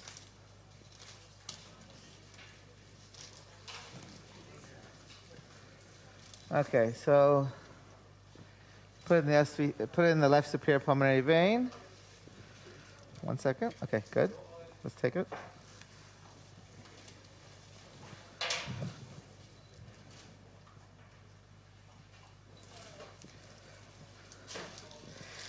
We had measured before, I think it was like 19 millimeters. So 19 millimeters translates to around a 25, I'm sorry, not 19. We measured 19 and then also like 20 or 21 millimeters. So that translates to a 25 millimeter device. Okay, ready? Let's take this out. I'll take care of that. So we have to be always careful. Can I? Okay, I'll take it. With this, because air can always enter. So we want to make sure. That's good. It has a valve that we can close. close and open, but we won't go into those details since we're running out of time.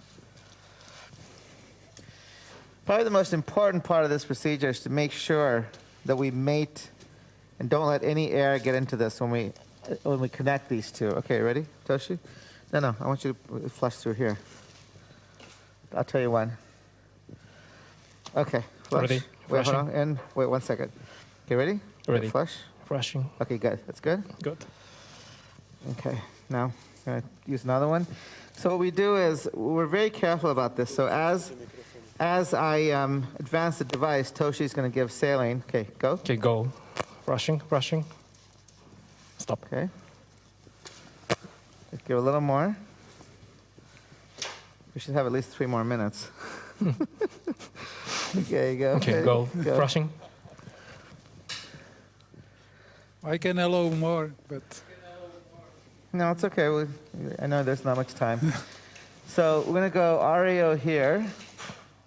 You can see here. Oh, we got to get the... One thing I didn't tell you guys was this patient has apparently a PFO, so we're going to find it, I hope. You go to the left atrium with the probe, with the ice catheter. Yeah. So here's the, so there's the appendage. Toshi's going to watch the appendage. Right, Toshi? Okay, the way I like to do it is I'm going to pull this back a little bit and express the ball of the amulet. Okay, you see that? You guys can see fluoro, hopefully. Let's get this in position. Wait, hold on, let me just set the shutters. They're like horrible right now. Okay. So, what we're going to do now, so the nice thing about, but let's put this right here. The other way. Okay, so you can see that I'm a little low right now, so I'm going to undeflect. Okay, there, right there. You see it? Mm-hmm.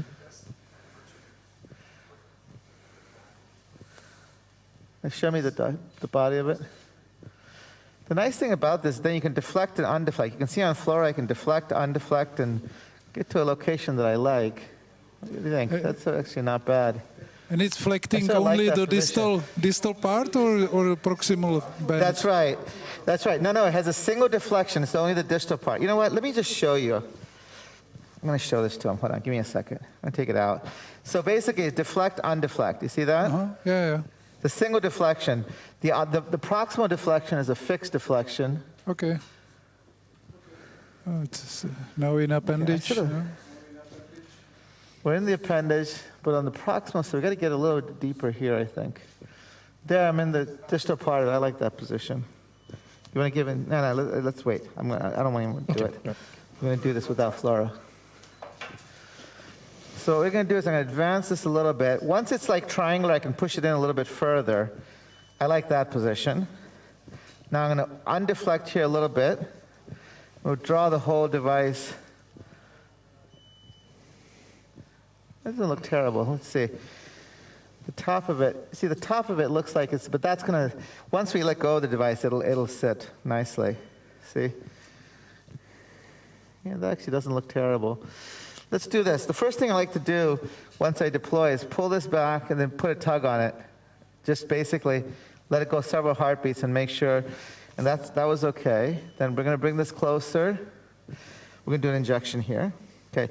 There's a lot of dead space in here, so what we'll do is we like to put in 10 cc's. Then I'll chase with some saline. Is this sitting? It's sitting. High quality saline? It 15 frames per second? Yes. Okay, ready, Chief? Okay, go. Yep. Go. What is that? Let me see. You know what? I don't like it. You see on the bottom end of the device, you see how it's like the bottom end of it is protruding, so the disc is further out. If we had to take this position, it isn't the end of the world, but we'll leave that lip behind, so I don't like that position. Hopefully that was clear to everybody. So one of the advantages here now, let me try undeflecting so we can try to put this in a little bit further. I think that might be good. Yeah, I like that better. I think I like that better. The other thing we can do is, let's see the bottom end.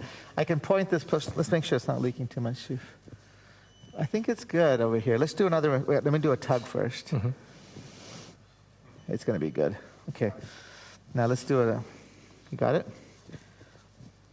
Okay.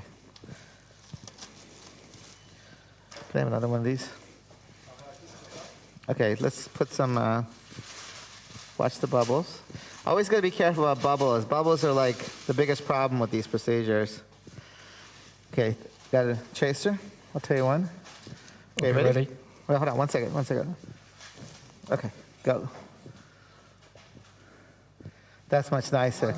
See, on the bottom part of that, let that play once. You see that's much better on the bottom. So I like that. So now we just undo it. It's done. Take this out. No, the crown is a little elevated. I don't want to give too much contrast. I really like this. This is a great position. And then we pull back in the right atrium. And then we'll pull it here. This is the RV, obviously. No fusion. You know, it'll be fun. Let's look at it from the other side. You guys don't have time for this, but I think that's fine. It's all good. There's nothing there. Okay, that's it. Thank you. So it was. I mean, I hope the point was. I just hope you saw that with the deflection of the sheet, we had the opportunity to position in different ways and. No, it and helps. To really try to optimize it. I see that it's much better to optimize the position very easily because you can go up and down. So it's a great help for these procedures. Any questions? One thing I want to say, I don't know if you just saw this. Just one thing I want to say, Joseph, or two things really quickly. You have to be very careful again about air entry because it is a bigger lumen. And number two, conversely, if you're not paying attention, you can suddenly lose a lot of blood leaking out. So you just have to be very careful. It's a very powerful tool. I really like it. But as with most things, you have to respect it and be aware of those problems. Okay. Well, there is no question. I think thank you very much. And we have to rotate again. We go to IKEM to the other lab, and then we go to Phoenix for this VT case from yesterday, because on Sunday they did not work. So, Daniel, you are in. Yeah, Joseph? Yes. So we continued with the circle on the right side. I hope you can hear me well. Yes. And we stay with this. Go a little bit more from the inferior to the posterior view. Yeah, up. No, on PA. And the right, stop here.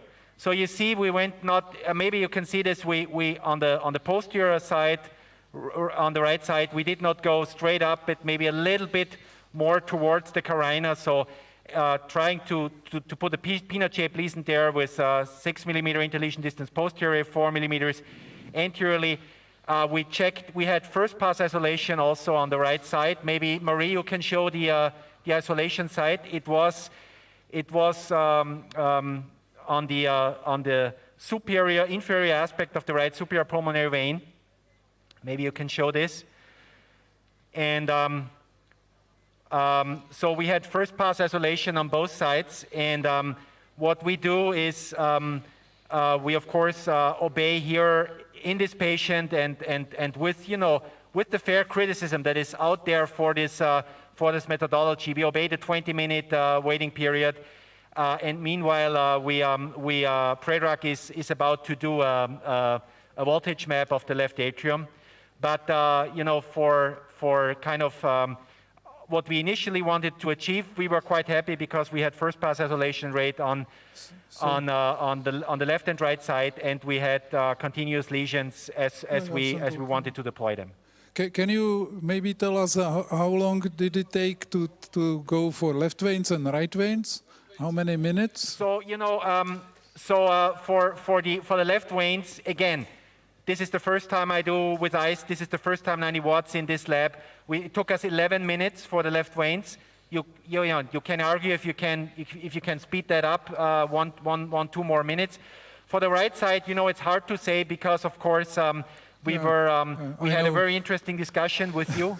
So but usually it takes I would say around 20 minutes, not RF time, but not energy delivery time, but time from the first ablation to the last ablation. Usually in the published literature, you will see so far 60 to 70 dots and points that are needed. Our experience at our center is higher. We are in the higher region, I think around 83 points, if I remember our data correctly. And that has to do with the fact that we try to obey very strictly the 4 millimeter in the lesion distance anteriorly. Do you use temperature measurement in esophagus in your center? So when you use this, also this is when you use this strategy, is also something we could. Yes. So the question, of course, is temperature measurement, and I'm well aware of the fact that probably the majority of centers will use temperature measurement. We don't, as many other centers also. And with the, the thing is, what I know from colleagues like Roland Tilz is that they will have the kind of cutoff for kind of, critical temperature rise at 38.5. But having said that, there is one issue, if you deliver a 35 watts lesion on the posterior wall, 20, 30 seconds, and you target an ablation index, then you see a temperature rise, right? You can stop the application. You will have some thermal latency, but not that much thermal latency, and you can stop the ablation. And of course, your stopping will have an immediate effect on the temperature, ideally in the esophagus, in this very lesion. Now, it's very different with the 4 seconds, 90 watts, because you apply, and by the time you see the temperature rise on the probe, your 4 seconds will already be over. You will have thermal latency. So, again, this is also something I can just tell from the published literature and from Roland Tilz, with whom we're collaborating very closely. What he will do in terms of strategy is, if he has temperature rises, he will very much, you're tempted to go point very fast. He will obey a 15 to 20 second at least waiting time to really have the thermal latency washed out and the 25 seconds and the tissue temperature back to normal. The second thing, if that doesn't help, he will go back to 3 second applications. I think that's very important. I expected that you say this because it's very difficult to control somehow temperature if you have very short applications. But more important is to wait in between to cool down. And this is true for every application which is close to esophagus, even if you do these longer lesions. So there is no rush. I mean, you can save a few minutes, but you can really overheat. There were some cases of fistulas because people were, going very fast and doing very rapid applications one after another. Any question to this case? While people come up with questions, just as one more comment. I mean, of course, we are talking about so far published small numbers, and there have been complications, that's absolutely clear. But the esophageal profile, the safety profile concerning the esophagus has been, in what has been published so far, very good. Okay. I'm happy to take questions. Questions? Doesn't seem to be the case, so thank you very much, and I apologize that we were a little bit erratic in one stage, but there was a problem with the voice back to the lab, so we could not hear anybody, so we had to switch to other centers, so sorry for some bad handling, I would say, but you did quite well. So thank you very much. So Prerecorded finished the map. Just to let all of you know how we will finish this case. We will continue with Prerecorded almost finished with the left atrial voltage map, and then again, obeying the 20-minute waiting period, and all the questions that you had regarding the lesions. We will of course recheck the veins and do entrance exit block basing, and be happy to come back to you. Okay, thank you very much for time being. And now we can connect to Phoenix. Oh, we see Rod. Hi, Josef. Hi. Everybody can hear us okay? Yes, yes. Very good. Great. Well, we wish we could be with you in Prague, but welcome to Phoenix, Arizona. You're in one of our labs that's actually our Stereotaxis lab, and we're doing a complex scar-related VT. I just want to introduce people in the team. I got Thomas here, one of our techs. Dr. Pete Weiss here just next to me in the holding area, in the back area here with the recording system. We've got Dr. Zawani, we have Kristen, as well as Stephen. And then Jacob is our anesthesiologist, and today we chose to start with conscious sedation. Josef, you asked for a ischemic scar-related VT, but we have an ARVC case today. Oh, that's interesting, and it would be, I hope, very similar in terms of mapping. Huh? Perfect. So let's introduce the case really quick. We've got about 5 introductory slides, and we'll get into catch you up where we are right now. Great. So the case that we're going to show you today, and these are my disclosures. Great. One of the discussion points that will certainly come up is whether we should be going epicardial on an ARVC. This patient is a redo, but if you look at the Johns Hopkins ARV experience where the freedom from VT was only 15%, and then you move forward, when they start using more of an epicardial strategy, you start seeing that they get higher and higher success rates, 52 to 84, then all of a sudden 73%, and 69% of circuits are epicardial. So there's this growing understanding, if you even look at a single center, of the value of epicardial for ARVC. This was the wrong by paper with Andrea Natelli that we were really happy to be part of, that was non-randomized, retrospective, showing that when you have endocardial and epicardial, you get a better outcome, freedom from VT, than endocardial alone. Non-randomized again, nothing randomized here that we've ever seen. And then more recently, we've really been using high density tools to try to characterize the actual circuit. The substrate has been beautifully characterized by Marchlinsky and colleagues in understanding whether there's unipolar, where the scar is, where the triangle dysplasia is, and the Calkins group.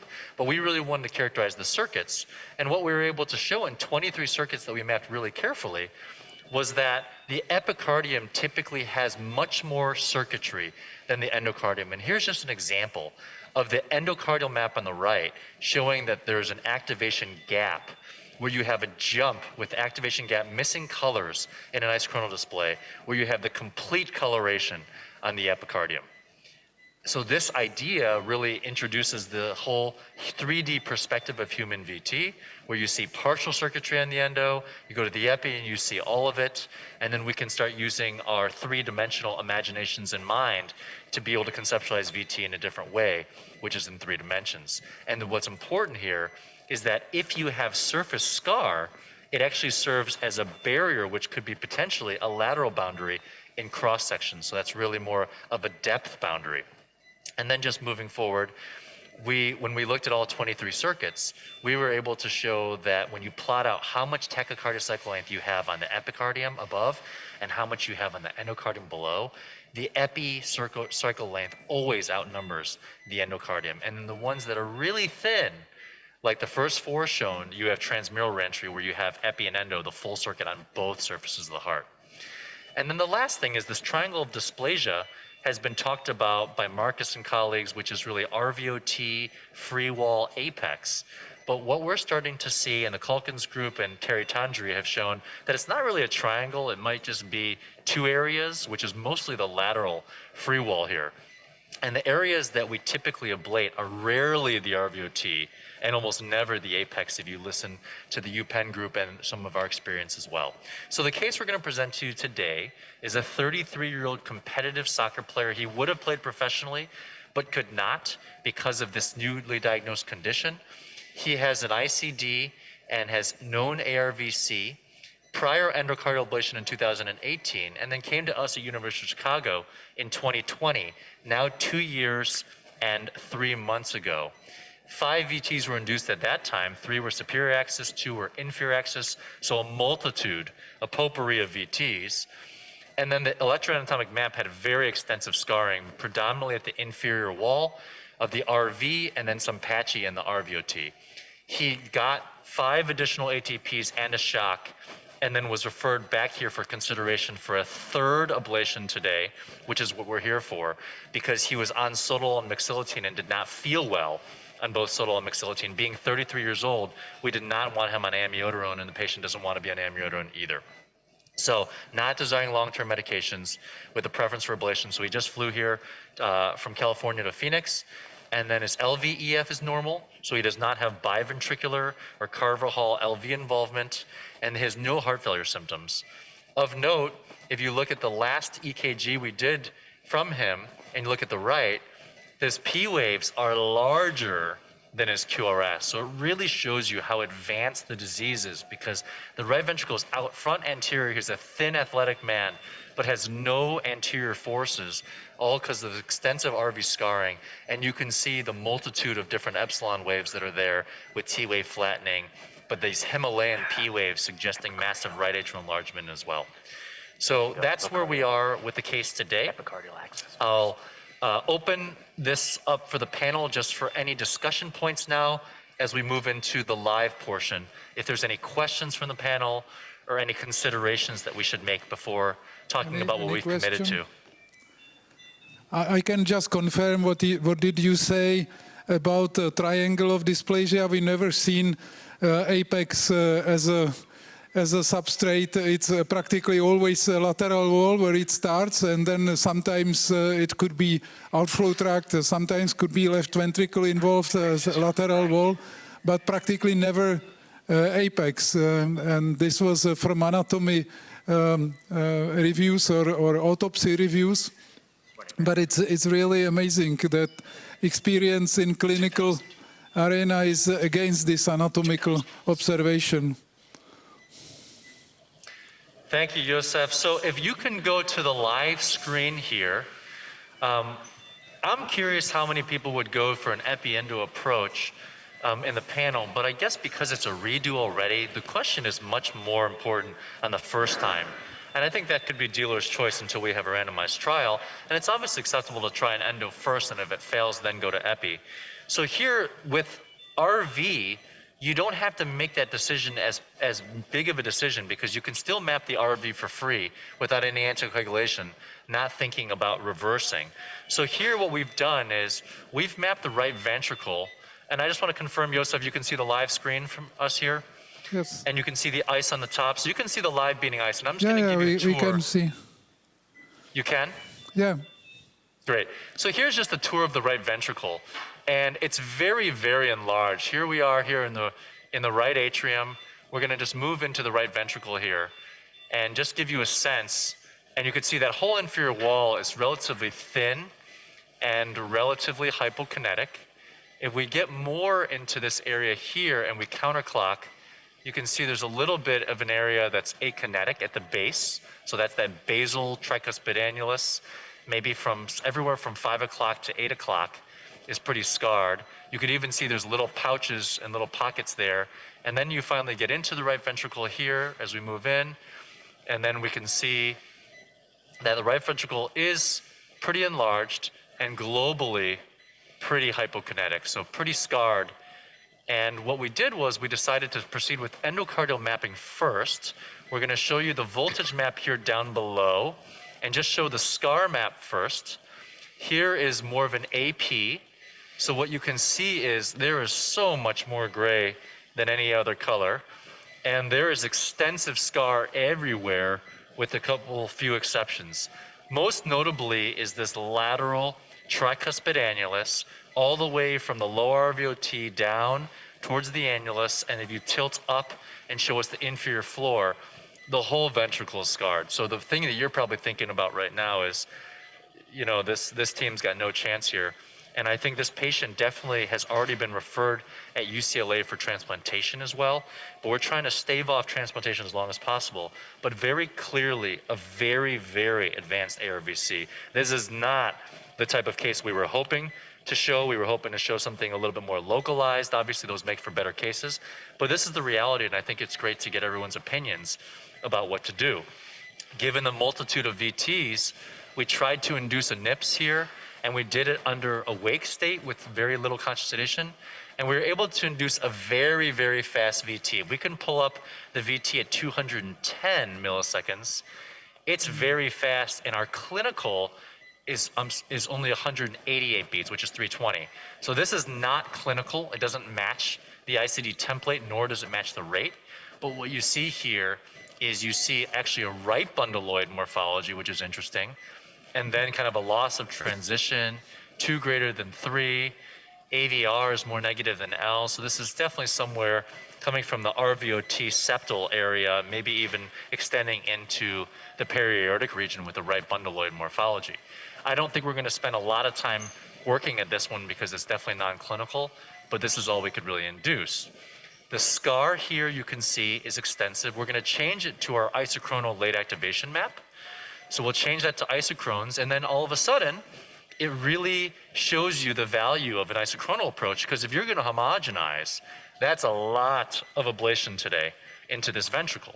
But if you want to start looking at a functional propagation analysis and look where late is, where it's just purple, and then look where slow is, where there's crowding, you can say there's a very small little population of late potentials right at that free wall annulus. And even the inferior, if we lift up, albeit very scarred, doesn't have, there's also a crowding area where you go from early, that white, to late there, as you get later, a little bit higher. So this is the isochronal display that we're going to be looking at. And if we go back to that little pocket there, we did some pacemaking within the pocket. And can you just show in the log where we have nice endocardial late potential? Great. And again, stop right there. You can see the P waves are larger than the QRSs, which is just visually troublesome. Come down. Down. Great. And then this is an example of some of the late potentials in the fractionated electrograms that we're seeing. You can see they're inscribed during the epsilon wave. There's the little post-QRS far field deflection, and those are actually what's creating that epsilon wave. Then show the pace map from there. So go to the log.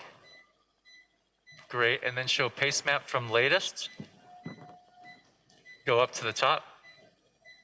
And then what we're seeing is some outflow tract morphologies from this 9 o'clock scar.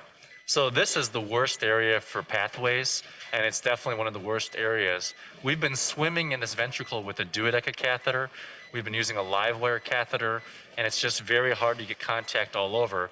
So we just switched out to a grid catheter to see there. So this here is what we're left with this isochronal approach, with inability to induce. But I think what we'll do is we'll put the grid there, and as we start collecting some comments, suggestions, we have not gone epicardial yet.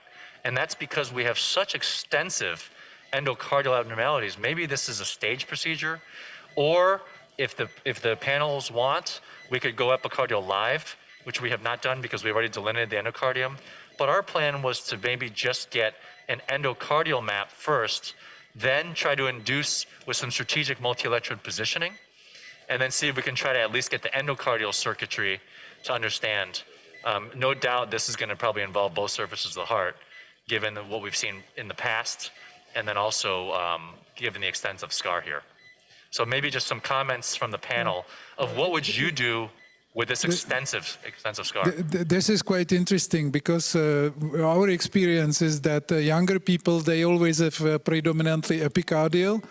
And this ventricle, I would expect it's somebody who is 70 years old, heavily remodeled ventricle. Maybe when he did competitive sports, it helped to deteriorate or remodel the ventricle, because this is unusual for such a young person to have such a high degree of remodeling. And in older patients, if they have a lot of remodeling, sometimes we are fine with endocardial, but in younger patients we start always epicardial, and we have always a much higher area of late potentials and circuits epicardial.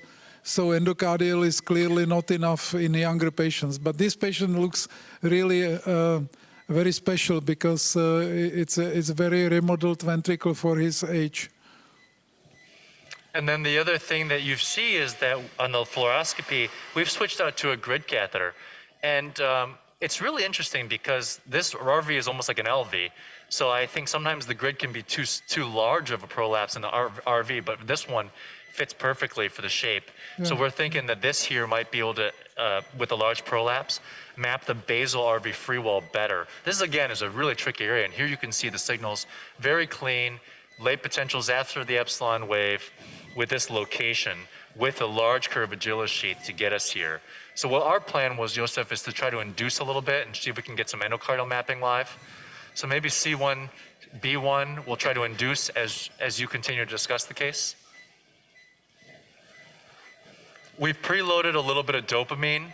We're on 5 mics per kilo per minute to get a blood pressure up to 130.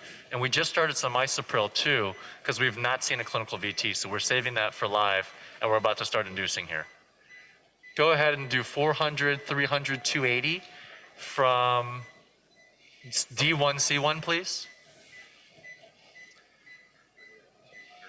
Would anyone stage this procedure and say, boy, you've got so much substrate, do an endo first rather than shortchange it all? Or would you just go combined epi-endo like Josef was saying, that the outcomes will be better? Anybody has any suggestion?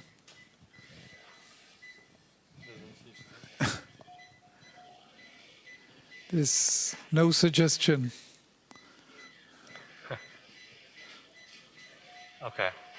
Well, I would, if you have already this setup, I would wait if you can induce something maybe mappable that can help to decide whether it would be clinical tachycardia. Then you can go endocardial and start ablate there. If not, it's difficult to decide. I would probably go epicardial. And I do think, especially since he's from out of state, we'll probably err on the side of a comprehensive endo and epi. Ideally, you could do the endo first, see if you can render him non-inducible, and then obviate the need for epi. The problem is we're non-inducible at baseline, and this is one of the highlights the challenges of VT ablation is what are the right endpoints. In this example, maybe what we do is just ablate the decel zone and ablate the late potential area, and then remap and then show that there's a physiologic change, and do that on both endo and epi. Here you can see that we're here at doubles. Why don't we go to triples? Let's do 400, 280, 260, 260. So we're gonna get aggressive here. 428, 26, 26.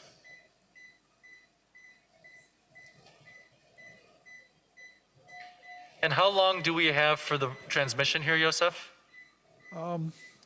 We have another case which is pre-recorded, so it will take about 18 minutes. So, and then we should finish more or less at 1/2 or in let's say we should finish in about 50 minutes. So you have more or less 45 minutes almost, or 40 minutes, let's say at least. 15, 1-5. Okay. And I wonder for the audience if they'd be interested, you can make it a choose your own adventure if they want to see us do that, or if they want to see us get epicardial access.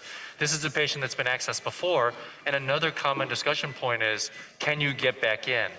And usually 80 to 90% of the time, you can re-access the epicardial space, particularly if there's been no bleeding, hemorrhage. It wasn't very traumatic the first time going in. So this one is more delicate. I can ask who wants to see epicardial. Well, Sure, people are excited to see epicardial. They want to see epicardial? Yes. Okay, well, you can see it's not for a lack of effort. We're trying to induce here with triples, and we can't induce anything. Why don't we do 400, 260, 260, 260, and then bring in an S5. We're gonna go quadruples just so people know that we're not taking it too light here in Phoenix. 400, 260, 260, and we'll decrement that down. Good, go ahead, let's do quadruples there. Good, and everyone can see that. This VT doesn't want to come out. We're on 2 of isopril. ARVC is one of those scar-related conditions that is isopril sensitive. Sometimes you get more PVCs. I guess we could go up to 10. Blood pressure is pretty good. Why don't we go up to 10 of iso? The only issue then, if we want to go epicardial, we have to let that ISO wear off because we don't want that heart beating too fast. Yeah. Maybe what we'll do is hold the ISO there too. Why don't you turn it off, and why don't we go epicardial? So we've tried quadruples down to 200, and it can't induce. So let's go ahead and go for an epicardial approach, because I think that might be interesting to show live. Yep. So here we go. So if we can get a close-up here, get a very thin patient here. We're going to use our 17-gauge TUI needle. We have a very short. People sometimes will use a long wire. I personally prefer short because if there are adhesions, there's a little bit more body to this, and you can see it going right away. Then once we get in, we use a small 5 French catheter, because if you make an error and you puncture the RV, it's still only a 5 French rather than immediately a Julian Gillis. We always do a double wire technique, and we'll use some puffs of contrast. So let's do that. We'll take a look under LAO, and we'll get just to the subxiphoid. We've made sure he's not on any anticoagulants. If we can take a look at LAO. Great. And then what we'll do is you can see how rotated. This is actually LAO. And you can see the RV leads look like they're actually in RAO. Yeah. Which is pretty severe. And I'm now extreme LAO, and look at that. It looks like it's RAO. So it tells you how large the right ventricle is and how rotated it is. It's definitely more challenging of an access. Josef, I could also talk to you. We're going to probably do a posterior access, whether people prefer in a very dilated RV, anterior versus posterior. I personally prefer posterior because it's so pushed up against the sternum. Yeah, we always prefer posterior in our lab. We prefer posterior.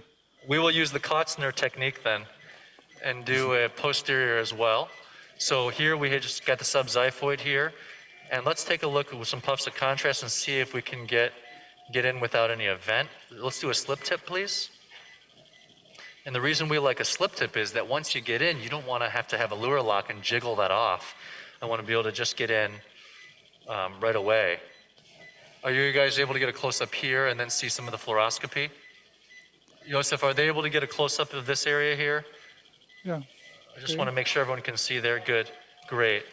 Okay, so let's just take a look here. So I'm just going to assist this a little bit just below. And the right ventricle is so large that it might not be very far in to puncture. The risk of RV puncture is about 20% for these, and I think RV puncture could be more catastrophic for him. So as we're going to move in here, we're going to just cine this and see if we can see the inferior surface of the diaphragm. Here's a cine. It's actually quite far away here. See, the contour is probably here. You can see the contours, Yeah. further up, right? Yeah. Plenty of room here. So what we're going to do is just do a little puff here just to make sure. Good, and make sure we're moving our way in here.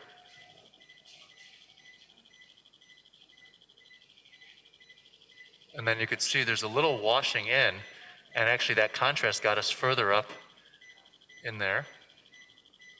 And I'm going to take a quick look in RAO one more time. Let's go to RAO. Great. Good. So, great. And that RAO really is nice. You could see we got lucky. The contrast washed right up.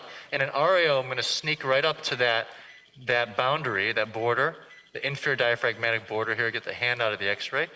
And there you go. So right there, you can see I'm up, almost right up against it, and it's going to tent on inspiration right there. Okay, good. We'll go back to LAO and puncture in LAO, because then this is a foreshortened view.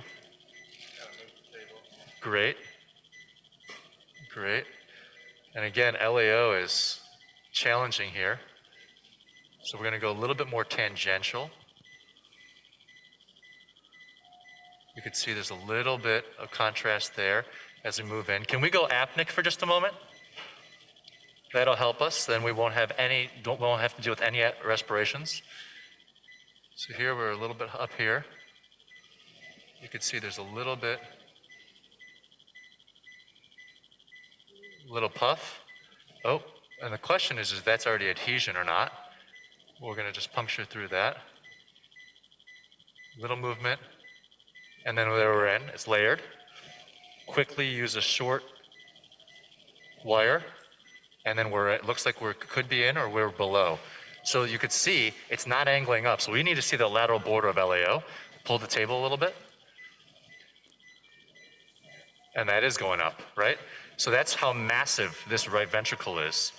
And we're very lucky in this situation in which we were able to get that wire all the way around. I'm gonna take that needle out right away. And then here, we're gonna keep advancing that and make sure there's no ectopy. And we're moving it around. We're far lateral, so we don't have an RV puncture, although this patient could fool you because the RV is so off that in RAO is LAO. So what we'll do is we'll use a soft 5 French. Let's just look in RAO one more time before we do a 5 French here. Well, we use usually a long wire and you know, do several loops inside, so you know for sure that you are not in ventricle. And then we use agilis, the short agilis, to manipulate, because that's much better than just a non-steerable sheath. So that's our. Sometimes we just find that if there's adhesions, the long wire doesn't have as much body as the short. But Josef, you would think that this looks epicardial, this looks pericardial to you. I'm moving it around here. Yeah, it looks pericardial. What you need to ask yourself is, could this be in the RVOT? I'm 95% sure it And you have also intracardiac echo, so you can check quickly. If you have wire inside the heart, you see it immediately. Yep. So that's what we use also. We screen right ventricle and left ventricle, and you can see. So I'm going to show you the RVOT view here. We're gonna move over to here in RV, and then just make sure we're not seeing any wire. That's a good point. So I'm gonna come right out here and show you an RVOT view. There it is. I'm gonna advance the wire up and back and forth. I don't see anything moving around, which is great. Then we're gonna take the soft 5 French, and then we're gonna put that in first, because again, if this goes through the RV, less likely to have to require a surgical recovery. We're gonna push this soft 5 French in under LAO. Let's go back to LAO. And then my first step is I'm gonna aspirate and then shoot 10 cc's of contrast and do a pericardiogram. So here, we're gonna go ahead and advance that in. Good, we could see that riding down in that inferior diaphragmatic surface. Good, keep pulling. Great, and you can actually see where the wire straightens. Right here is where it'll straighten. Everyone can see that right there. Everyone see that live?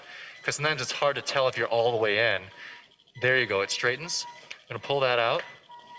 And then we're gonna have some 10 cc's of contrast. So this is kind of like a spinal tap, just seeing if you have a champagne tap or not. Hopefully it's a champagne tap. Okay, so that looks pretty good. It looks pretty clear, so that looks excellent, not much fluid. And then what we're gonna do is put 10 cc's of contrast in and let that circulate. Yeah, I like your expression. We call it straw color. Color. You know. So it's more sexy, this champagne. You know, that's nice. I like it. Okay, and then there is your pericardial contrast. And then I'm going to just cine that so everyone can see that. You know, Shiv taught me the value of a pericardiogram. And this really, convinces you that number one, you're in the pericardium. If it was in the RV, it would wash out. 2, it gives you assessment baseline if there's adhesions, and you can see there are areas that are relatively loculated. This should be very evenly spread out, and there's some loculation here as well. Let's look at that in RAO. And then for the person that's just starting epicardial access, Josef was able to see the inferior diaphragmatic heart border on fluoroscopy without any contrast. When you put the contrast in after, it really helps to define the cardiac anatomy. And here's the RAO. And we're gonna pull that table just a touch and open it up. Pull the table towards us. Beautiful, look at there. And then now you can see the true diaphragmatic surface of the heart. Yeah. So that's really beautiful to be able to see all that. And then we're gonna go ahead with a double wire approach, because undoubtedly you or a fellow will map and map and map, hit a spot, and then the sheath will back out and you'll lose access.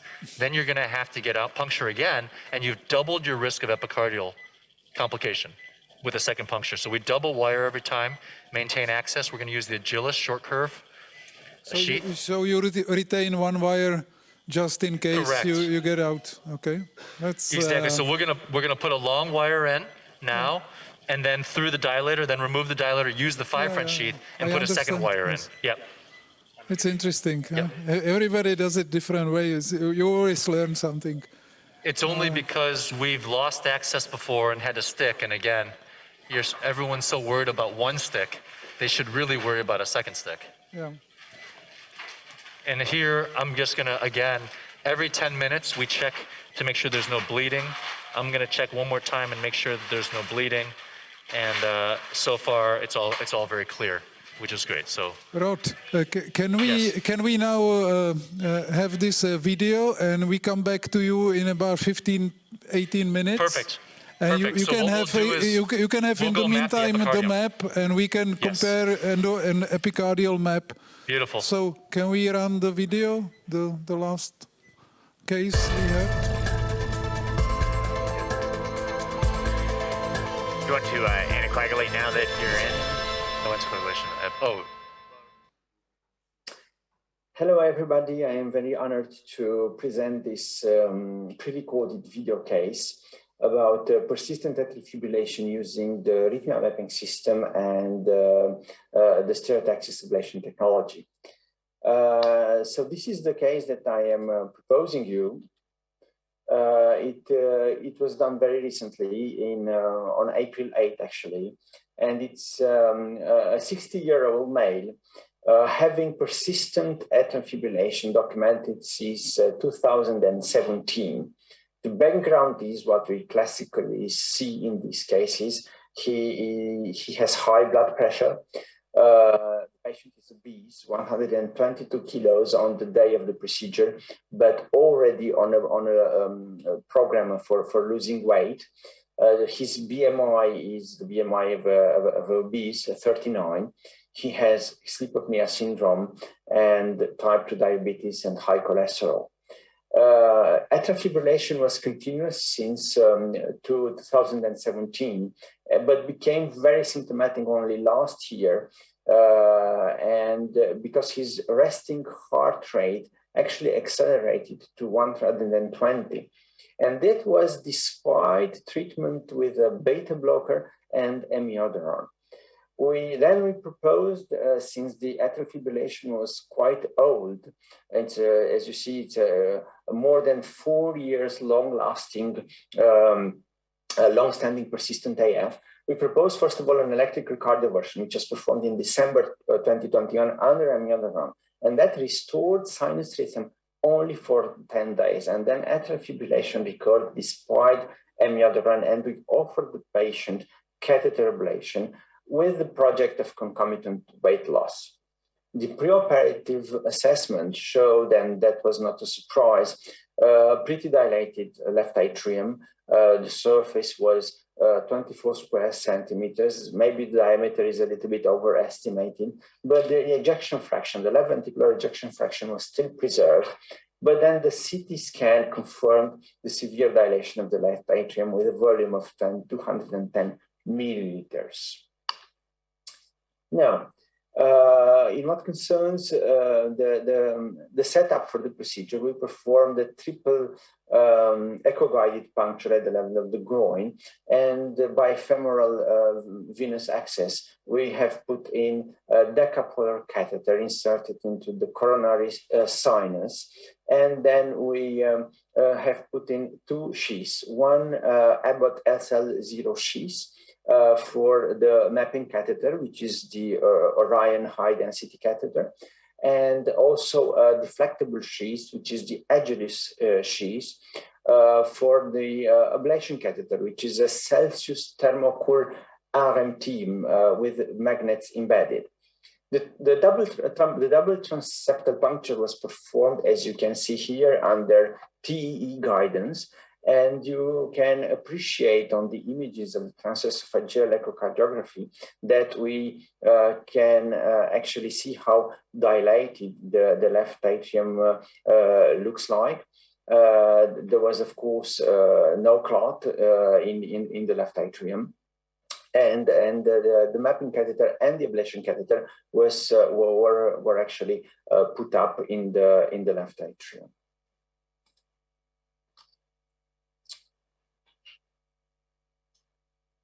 Then we performed the sequential contact mapping with the Orion catheter. And of course, this video is accelerated 16 times in order to show it pretty quickly. The arrhythmia system was used in the usual manner, but of course, we had to disable all the criteria usually used for organized arrhythmias in order to render the acquiring of the electrograms possible. The mapping duration, since we had this severe dilation of the left atrium, was 17 minutes, which is still reasonable. And you can see that the map is being built up progressively. We of course use the CT scan, the three-dimensional reconstruction in order to merge the two images and to be sure that it is not like any significant anatomical part of the left atrium. The mapping is not only sequential, but also repetitive. We try to go several times in each area in order to have a high density of points. What we then do is that we put in the magnets once the mapping is finished, and this is the setting during the procedure. You see the patient is, of course, sleeping. The procedure is performed under general anesthesia. The magnets are in the navigant position, and you can see the three catheters accessing via the right groin. This is the edgeless sheath. And the ablation catheter, which is remotely manipulated afterwards, can be also pushed and retracted remotely with this disposable called the quick cast. The operator then goes into the control room and actually sits in front of the big screen, embedding all the systems in the lab, the recording system, the mapping system, fluoroscopy, and also the navigant screen. In this particular case, I was accompanied by Mr. Stefano Micelli, and I would like to say a special thanks for helping me with editing these videos for this video case.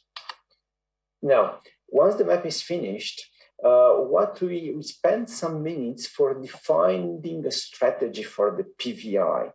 Now, you are seeing in this video all the lines that are being done. But most importantly, what you should actually notice is that we are displaying a histogram of all the consistent electrograms in the map, and we are manually selecting only the electrograms with the shortest cycle length, the fastest sites, but also covering more than 90% of the local activation cycle length. And the system will automatically highlight, and this is called the IKEM module for atrial fibrillation mapping, will automatically highlight which are the sites satisfying this selection criteria. And you see that in this particular case, the main sites were selected into the antrum of the left pulmonary veins. And we are also manually checking the local electrograms, and you can appreciate how these local electrograms into the antrum of the left pulmonary veins are actually covering the local cycle length almost completely.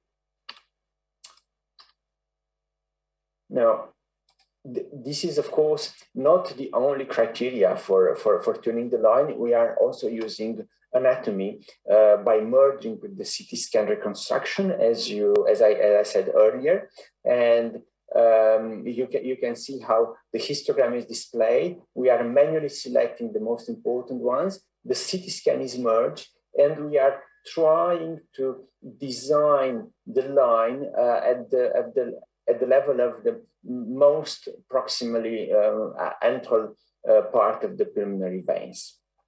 the setting of the ablation is, let's say, a classical one we are using with Stereotaxis, 45 watts for the posterior part of the lines and 50 watts for the anterior part.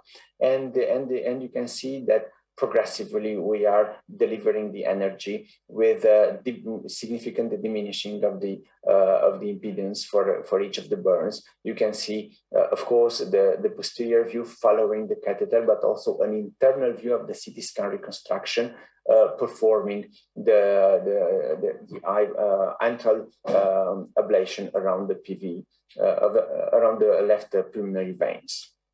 What is very important in this particular case is that while performing the ablation, you remember that the software automatically selected as most probably a unique driver for this very old atrial fibrillation, the left pulmonary veins. And actually we noticed something very special inside the left pulmonary veins while ablating. You see the Orion catheter was actually in the left inferior pulmonary vein.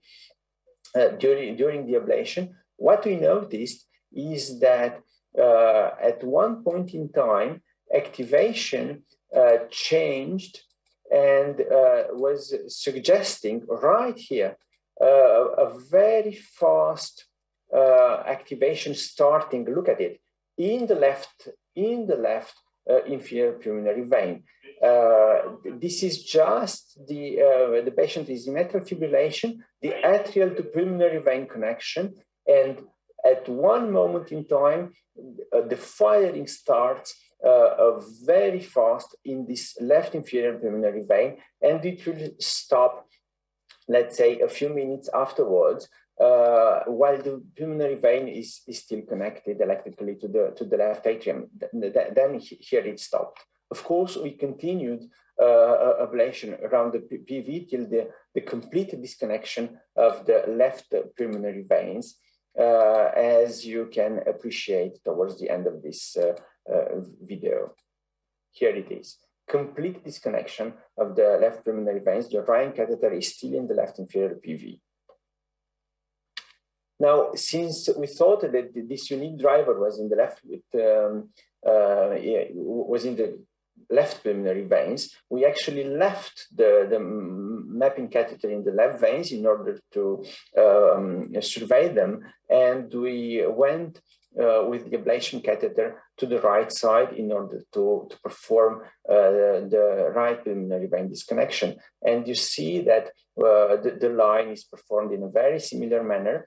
Now, what you are seeing here on the fluoro screen is the thermic probe. There is a thermic probe in the esophagus, and we are actually looking all the time at the temperature, just at the height of the ablation catheter, because this thermistor is a very tiny one, and we are adjusting the position of the thermistor all the time to be at the same height. And of course, we are avoiding any significant increase. And while performing this posterior line of the right PVs, at one point in time, actually atrial fibrillation stopped by transforming into atrial tachycardia, as you see here, a very organized one. And this actually supports our hypothesis that there was a unique driver located in the left pulmonary veins, which are still disconnected now. Of course, we did not map the tachycardia at this point in time. We continued, first of all, the line around the right PVs in order to obtain their complete disconnection. So I am going to go a little bit faster. This is the anterior line around the right pulmonary veins.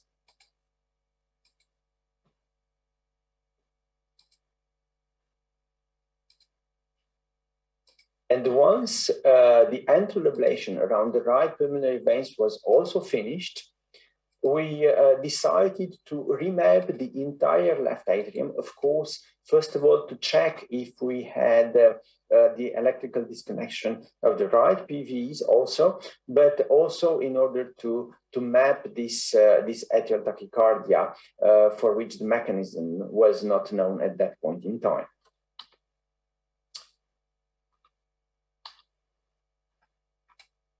Okay, so we are remapping the left atrium, and once again, an accelerated video, 16 times of the remap. The remap is faster because we already know the anatomy. It took only 11 minutes. And you can appreciate, first of all, that the left pulmonary veins are still disconnected.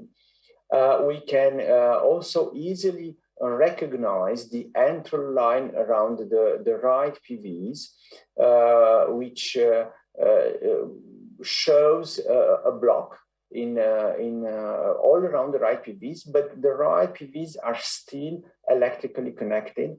And this electrical connection looks like an epicardial connection. Now, I am going to show you separately the activation mapping of the left atrium, but it looked like the activation was passive towards the left atrium, with the earliest activation site at the level of the left side septum. So this oriented us towards right atrial flutter. Of course, since we still had this epicardial connection of the right pulmonary veins, an ablation was performed at the level of the ridge between the two right PVs till their complete disconnection. And this is what I am going to show you right now. We had to ablate completely the carina between the two right pulmonary veins till we obtained their complete disconnection, which is shown here. And once this was finished, the catheters were withdrawn into the right atrium. Of course, we had a waiting time in order to be sure that there will be no reconnection for the right PVs neither. And then we mapped the right atrium. And you can see on this video how fast the mapping of the right atrium is. We are building it up, and I'm going to show you directly the activation map of the two cavities together. This is it. This is the morphology of our atrial tachycardia, the 12-lead morphology, which is compatible with a right atrial activation. And this, let's say, bifid aspect is actually orienting towards clockwise typical flutter. And this is exactly what the map has shown, with a passive activation of the left atrium, as I suggested before. So we did, after remapping of the right atrium, the CTI line, because this was the mechanism of the atrial tachycardia, still with the magnetic catheter from this inferior approach.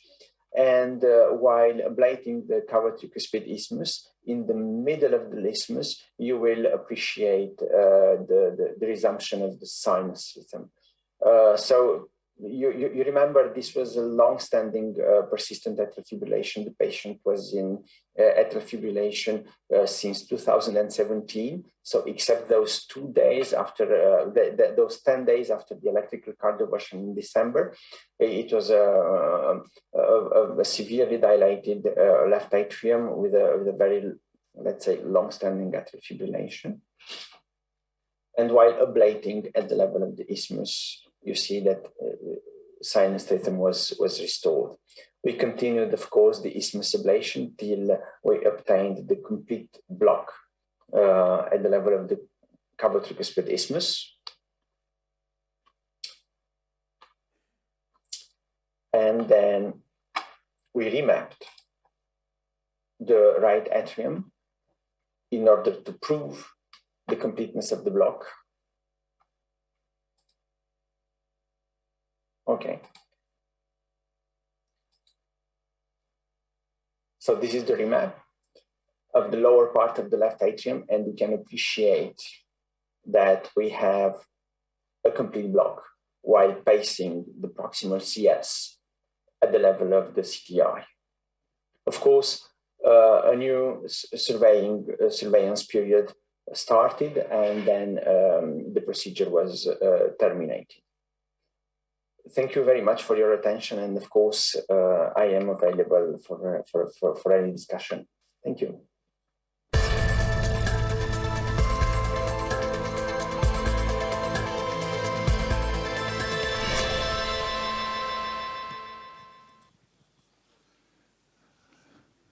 So we probably go back to Phoenix, or if you have any questions to anybody, we can ask. But Okay.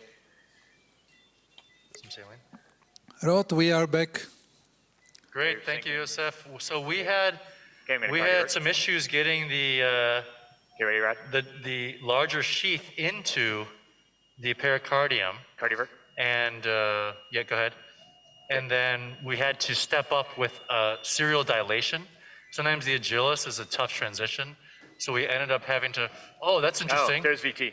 We just cardioverted the patient because it went into flutter, and we had a short up run of VT. But anyway, we're fine. And we're now mapping live with you and we're using an 11 French dilator to get into the pericardial space. You can see the fluoroscopy, Josef? You can see it? Yes. VT looks like. Yeah. Again, I want to emphasize, this is an LAO projection. And look at the way the RV leads are. And it's unbelievable remodeling. Unbelievable the anatomy, correct. So now here, we're mapping live with you with a grid. So those that have not had the experience of mapping epicardially, we're going to just kind of move over here, and you can see we're moving down from the left side over to the right. We're draped over the top by the PA coming down the RVOT.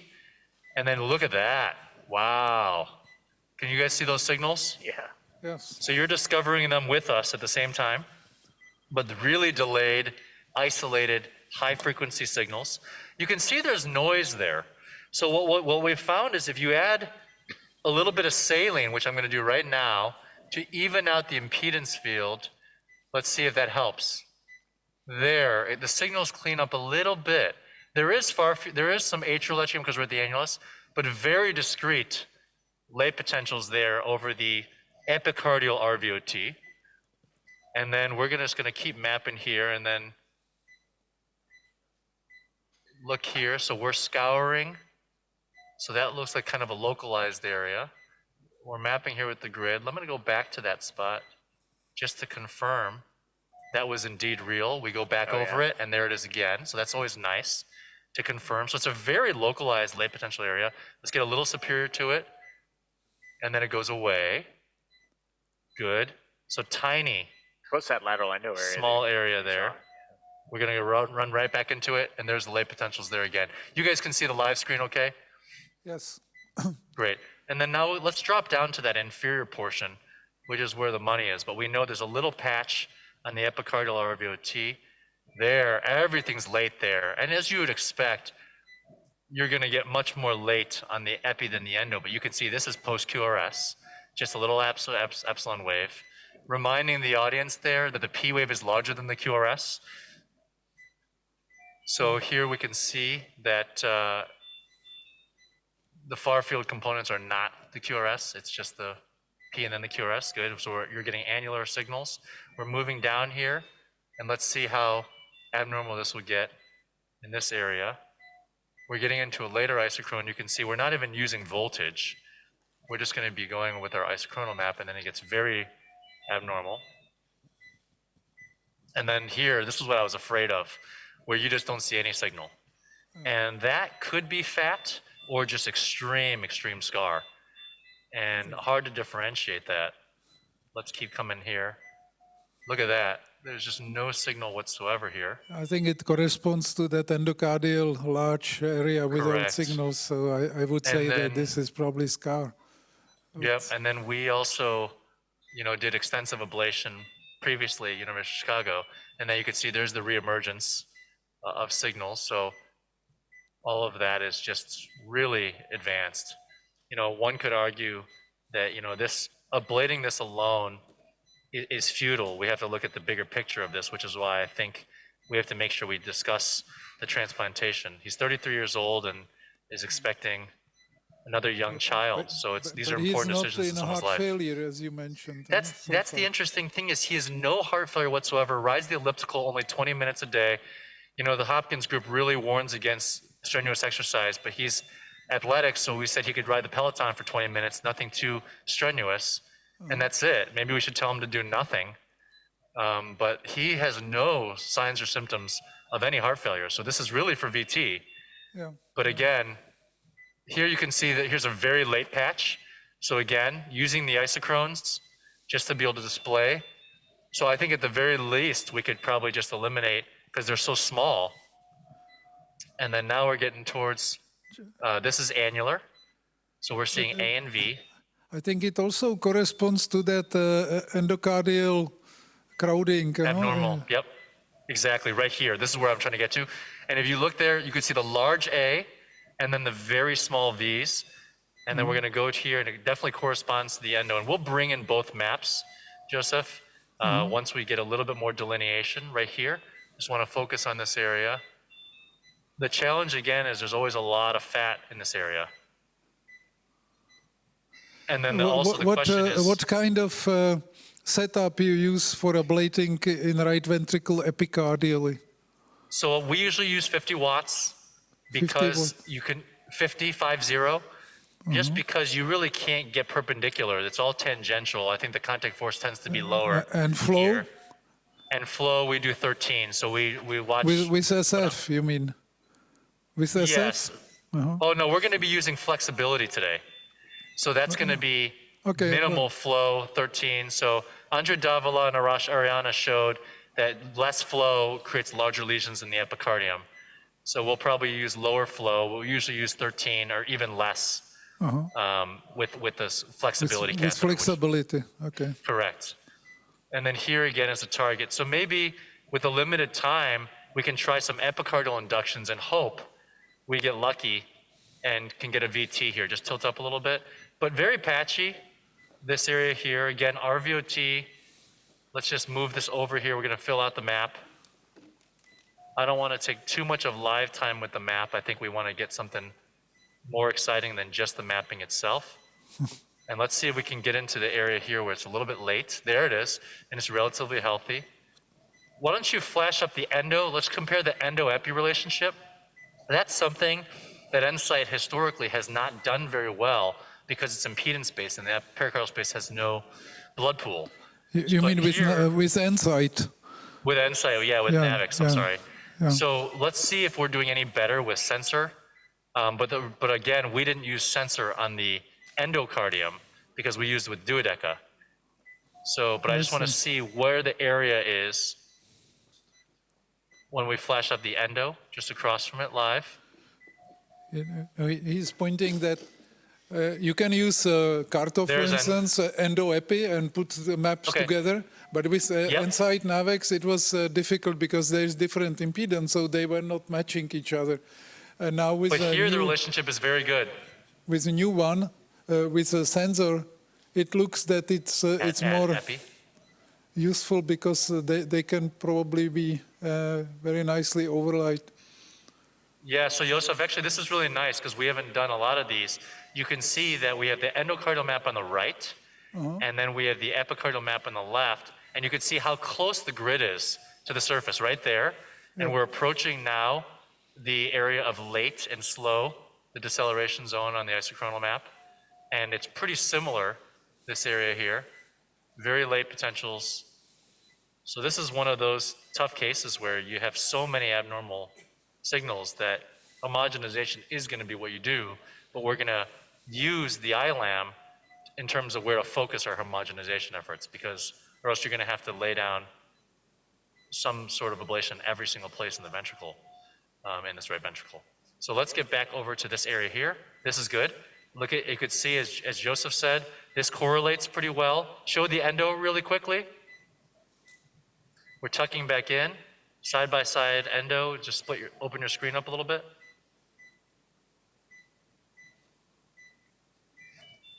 Open your screen a little bit more. Nope, other way, where you have a split screen. Yeah, but we're not seeing that. Oh, you need to shrink the x-ray, guys. Here. Oh, that's why. and just show us your endo map. Yep, move the X-ray over. We had a split screen, sorry. There you go.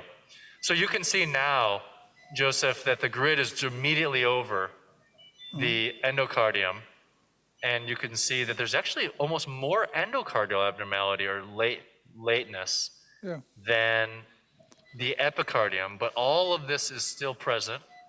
It's a transmural substrate. Let's get a little bit more density right here. Beautiful. And there, that fills in nicely. And I think we're seeing basically the same thing across from it.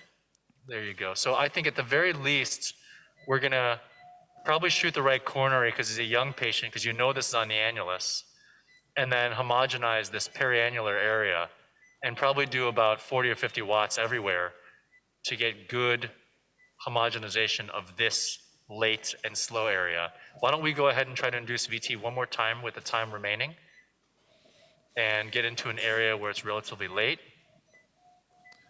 And there you go. Why don't we try to induce from D1, C1? Let's go straight to triples. 400, 280, 260, 260. So I think, Rod, we have about 10 minutes left, so... Oh, 10 minutes. Okay, good. Can we give a 10 mic bolus of isopril, please? We're going to give one bolus of isopril, 10 mics as well.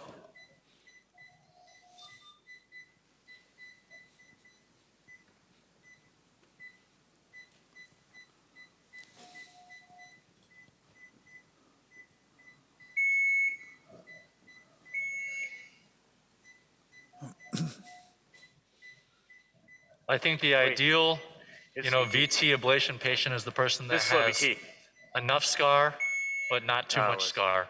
And this is definitely on the extreme spectrum where they have almost too much scar to deal with here. But again, we had yesterday I did case with Pierre Jais.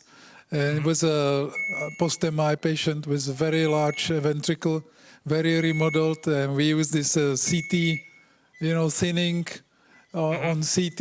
And it was the most difficult was to manipulate the catheter, even to reach this area. So it was similar. Very remodeled ventricle, very challenging. We could not induce tachycardia initially. Then it was during the case there was tachycardia spontaneously. So it was also very difficult. Challenging as well. Sometimes it's difficult to choose for a workshop some case because you do a lot of cases acutely and you cannot let them wait for 1 week or 2 weeks. Exactly. Well, this is the reality of VT ablation. I think it's good to see the whole spectrum. If we get in here and just find one spot, mid-diastolic, it's great. There you go. So here's some VT. Okay. What's the blood pressure? Okay. Okay. So go ahead and go for that again. So the other thing is try to induce that again. Wait, did I move a little bit off that spot? We had a little run there. I'm all atrial here. Just a minute.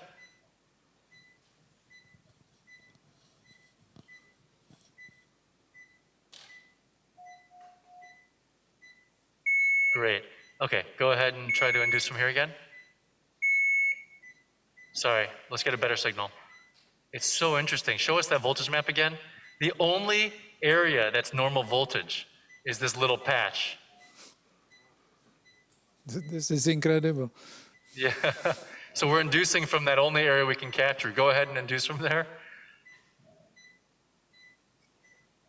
And remembering what the voltage map looked like, this has also progressed. And the other discussion point here is the data from UPenn and Frank Marchlinsky feel pretty strongly that in the patients they were able to map with a year or two interval, sometimes even 3 or 4, there wasn't much progression. Yeah. I think there's a lot of heterogeneity of ARVC, and a lot of this is all have to do with diagnosis, time to diagnosis.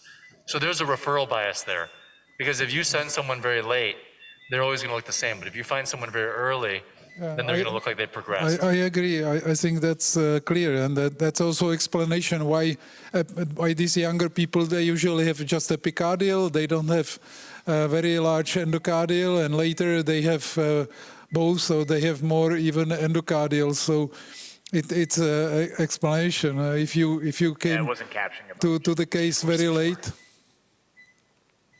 obviously. Exactly. And it appears like it starts, as you're saying, younger. My question to you, Joseph, is if you think the Zeppenfeld athlete subepicardial isolated substrate is the earliest form of ARVC. We've seen about 5 or 6 of those where it looks like RVOT, VT, MRI is normal, everything's normal. Maybe D4. Maybe a T wave is flat in V2, and then they end up having a very isolated scar. The question is if you think those are just really early ARVC, or if that's a different entity. Yeah, that's a good question. We have some patients who are also from one region where people are, it's a mountain region, and they are involved in sports, usually endurance sports. And sometimes they have only very localized scar on the free wall of the ventricle, which does not fulfill any criteria of ARVC. And they may have monomorphic VT, which is often tolerated quite well. So we believe that this might be maybe related to this sporting activity. I don't know. I mean, there are not many, so you cannot do a large study with this, but certainly it doesn't look like, they are mostly sometimes endocardial, not epicardial. So it's not like ARVC, in my opinion. I think these are the ones we have to follow for about 10 years. Yeah, you can stop. And see how they do. Yeah, it didn't capture. Yeah. So here we're able, as you can see, here's the real frustration that you almost can't capture. Let's try there again. C1B1's got a really good signal. C1B1. We almost can't even induce from the substrate here. I think you will end up. There we go. There we go. Oh, There's VT. Okay. Oh, okay. Again. Just non-sustained. And actually, wait. Go back there. It's really good to go back, even non-sustained. You can get some sense of where the electrode. Can we see maybe a larger screen with signals because it's very small? Yep. Can we make this very large and get rid of the fluoro? Yeah, you the can, review screen. You can make the skip. review really big, like huge. No, the other one, the one with endocardial signals. Oh, you're saying live. Yeah, this one, yes. Oh, I just want to show you the run. It looked like we were early diastolic. Yeah. Go to the review really quick. Joseph, we'll bring the live. Sorry, the review screen, but not with 12 lead ECG, but with endocardial signals. Yeah. So we use want the review. No, other way. That review. Now go down to that run. Endocardial signals during the run. Show us the run, Pete, of the VT on the review, and go down to the diastolics. The run we just had. There it is. Now come down. Okay, so you can see it's an outflow tract morphology, V6 transition, inferior axis. Now go down to the grid. Scroll down to the grid. Great. There you go. Okay, that's actually, there was AV dissociation there, and we moved. Keep going. Go forward. Now go forward down and see if we moved at all. That was good. I thought I moved a little bit. Maybe I didn't. Okay. I guess I didn't move. That was the whole grid catheter? Yeah. Yeah, unfortunately, it's almost all A. Really? I thought I saw something that was different. Okay, why don't we reinduce these are here just the atrial signals in between. Yeah, they're just atrial dissociated. Yep. Okay. We're inducing again from this spot. That's what you want. There's some VT. There's a little run there. Okay. Okay, again.